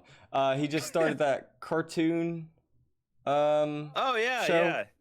where he the cartoon serial thing. Yeah. I'm supposed to be on that in the future. Oh, nice. I'm probably gonna be on that. I don't know if it's soon. It should be soonish. Yeah, I tuned into one of those. That was pretty cool. Yeah, I still have not caught one because it's definitely too early in the morning. Yeah. On Saturday. Yep, I'm up early. I'm up at 5 even when I don't work. I can't do that. I probably sleep till like noon every day when I don't. Is there like a rat in there? What's going on? It's my dog snoring. I had no idea what was going on. It is literally my dog snoring. I've never heard him snore like that. That's crazy.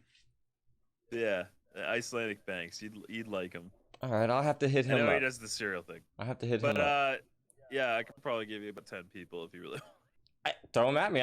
I love to. This is something I want to do, and if there's streamers that you think be good to come on, then obviously I think you have a. And Sean Solo Beats is also good. Who was I that? didn't say him, but Sean Solo Beats. Okay, Sean Solo. He does music and also very chat interactive. Okay. And yeah. Do you think, one of my last questions before I get into anything else, do you think that community games are one of the things that you would recommend to someone trying to build a more community? Or do you feel like you got to get to a certain level first? I do feel like you have to get to a certain level unless your plan is to only play games with people that come into your stream. Because I've had it, I do play community game, like I do it every other Saturday. We do Jackbox games and like Gartic Phone and other stuff. But like I'll have it where we get a bunch of the regulars, but then we get a shitload of new people who just want to play the game with people, and then they don't come back for anything else. Yeah. So you could do it to try and build a community, but I'm not saying it's going to work for you every time. I mean, you'll get people, but they'll only want to come for that game. So, and the idea really is the game is to segue your personality out to people, right? Yeah, very true. The game is a container for your personality. When would you suggest? I think once you have like I don't know, like six people that generally come like every time, because those 6 people are going to come, they're going to want to play with you, right? So they're interacting, and then those people are going to play with you. Okay. So you're not relying on like other people to try and play the game. I feel like that's my biggest thing. It's like I may have viewers, but I don't always have everyone engaging in chat, and I think that's why I love your streams and Krantz. Like there's so much engagement in chat. Yeah. I don't know what to do to fix that. I don't know.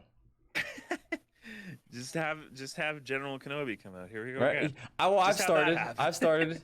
I got my commands now, but that's awesome. You do. And I'll have to pick your brain a little bit more, because now that I know the YouTube thing, that helps. Right. That helps. Yes, be able to do that, because I didn't figure it out.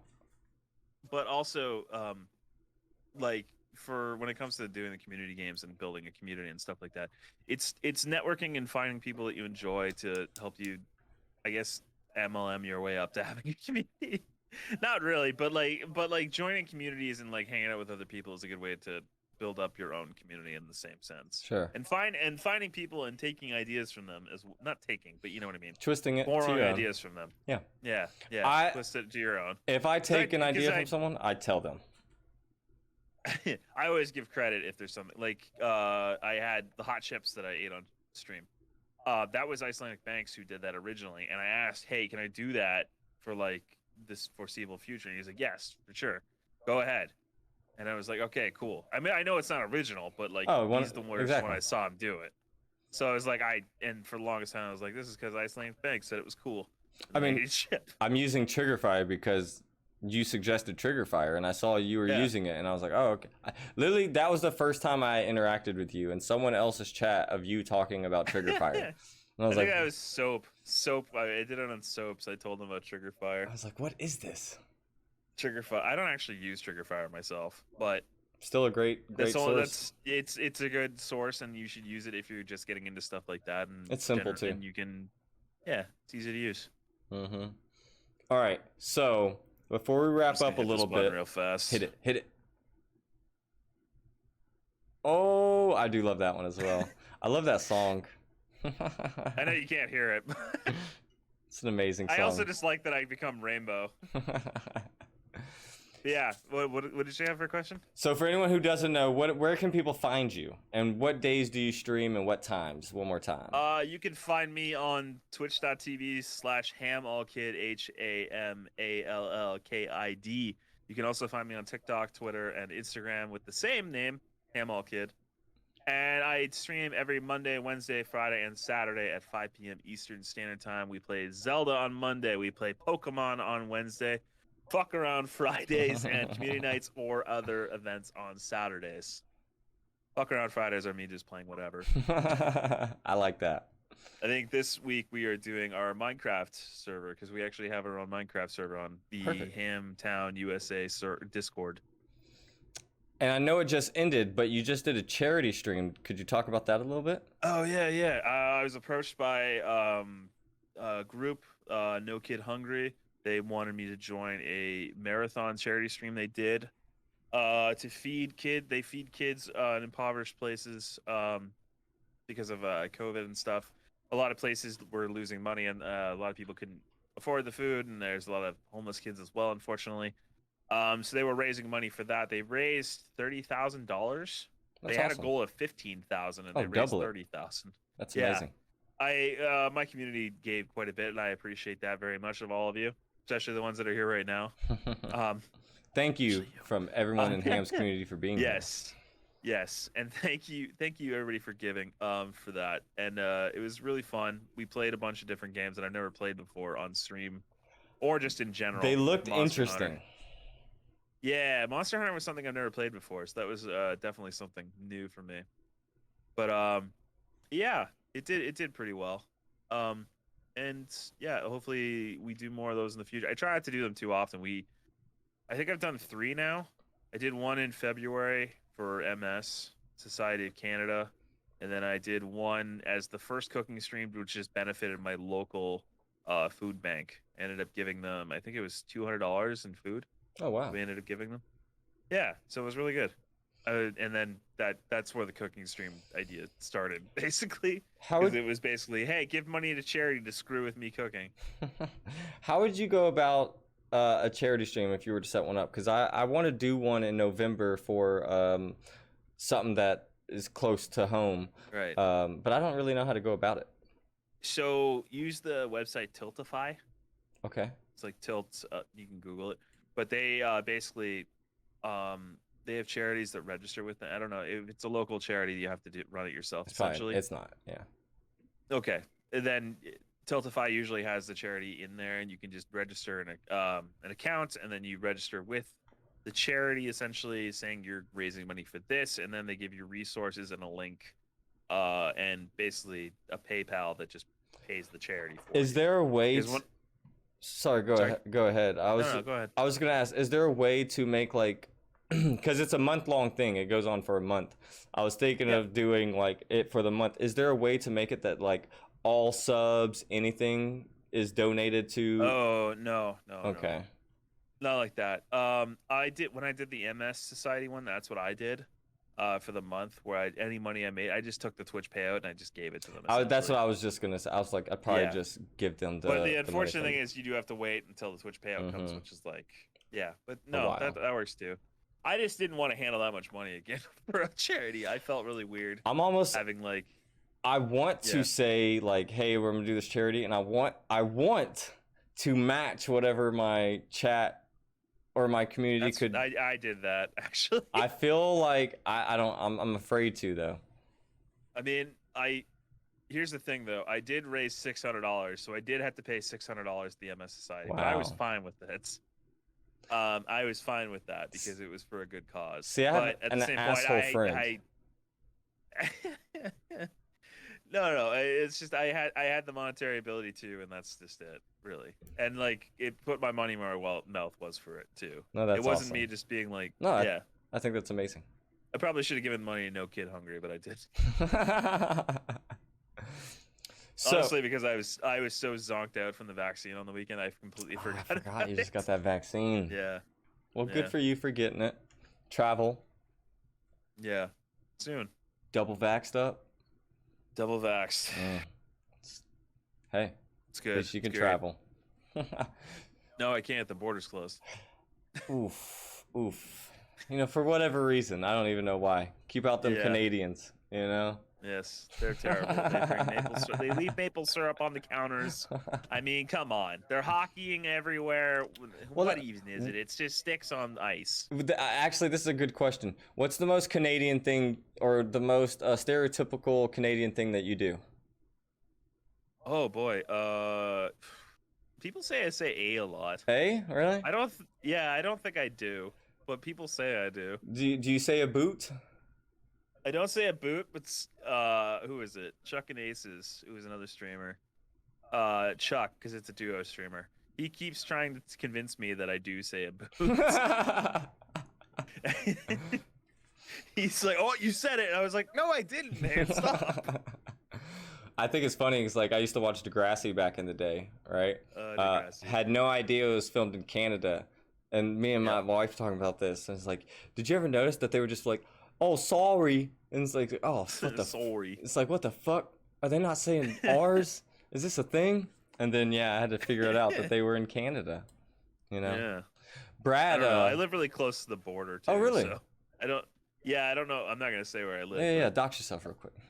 Yeah, dox myself real fast. I live at 152. Yeah, social now. Yeah. Well, But yeah. I would love to have you on again in like 4 to 6 months. I've been asking everybody this question to see if they'd come back on because I think everyone's going to keep growing. Maybe not me, but everyone else is going to keep growing. And it seems I just want to see everyone's growth. So You'll keep growing. if you can promise me to come back on here in like 4 to 6 months. All right.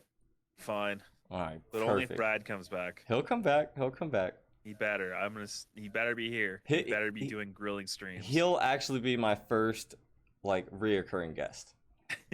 4 to 6 months. Yeah, I can do that. Awesome. I'll just be like, quit streaming. Yeah, my life sucks now. Just gonna have to it's hit you terrible. up. It's like, hey, you remember that promise you made though, right? You gotta come back. Just a big grizzled beard. I'm just like, there's cobwebs on the side of the screen. It's like, what's up? Well, I think it was I lost money in the stock market. No. If you don't mind, do you mind me maybe hitting you up off stream sometime if I have a problem with one of these programs? Nope. Obviously, hit me up. I don't mind helping anyone. I actually helped somebody out recently the other day who actually the first time they ever came to my stream and they were having computer issues on stream and I said, hit me up. I can help. And I did actually help them. Nice. So Well, thank you. I appreciate I'm that. always willing to help. I'm a member of the Twitch community. I'm willing to help anybody with anything. Well, I appreciate you. But thank you for coming on today. This is probably the longest podcast we've done so far. It was almost 3 hours. Yeah. Holy Usually shit. we're around 2 I gotta go to hours. bed. Yeah, I know it. I need to go get something to eat. 'Cause I didn't scuff down to no chili. You should have wolfed down some chili. What's wrong with you? I know it. But I appreciate you for coming on today, sir. Yeah, thank you for having me. You did great. Well, thank you. 10 out of 10. Would be here in 4 to 6 months. Well, look out for that. It might be another announcement soon. And our next guest, just for anyone in the future, hopefully he was in chat earlier. Brad. It's not Get out Brad. of here, Brad. You're not coming back. Actually, my chat is too far up and I lost him. But it's Boba Shinga. We'll be having Boba Shinga on. Boba Shinga. And then after that, next week, we will have Barkin Bin Gaming on. I believe that is Bargain next. Bin Gaming. I think that's a week from today, actually. You tell him I said hi. I will. I hope Tell him to see you specifically there. I said hi. See you there. Yeah, I'll be there. I'll make fun of him. Awesome. Please That's do. all I'll do. But yeah, Boba Shinga, good guy. Great. Nice. Well, thank you, Excited for good sir. And yeah, check out HamAllKid everywhere. His streams are awesome. Everyone watching is probably already a viewer. So Crabs. Thank you, sir. Blessed. Appreciate you. Have a great Thank you night. again. You too.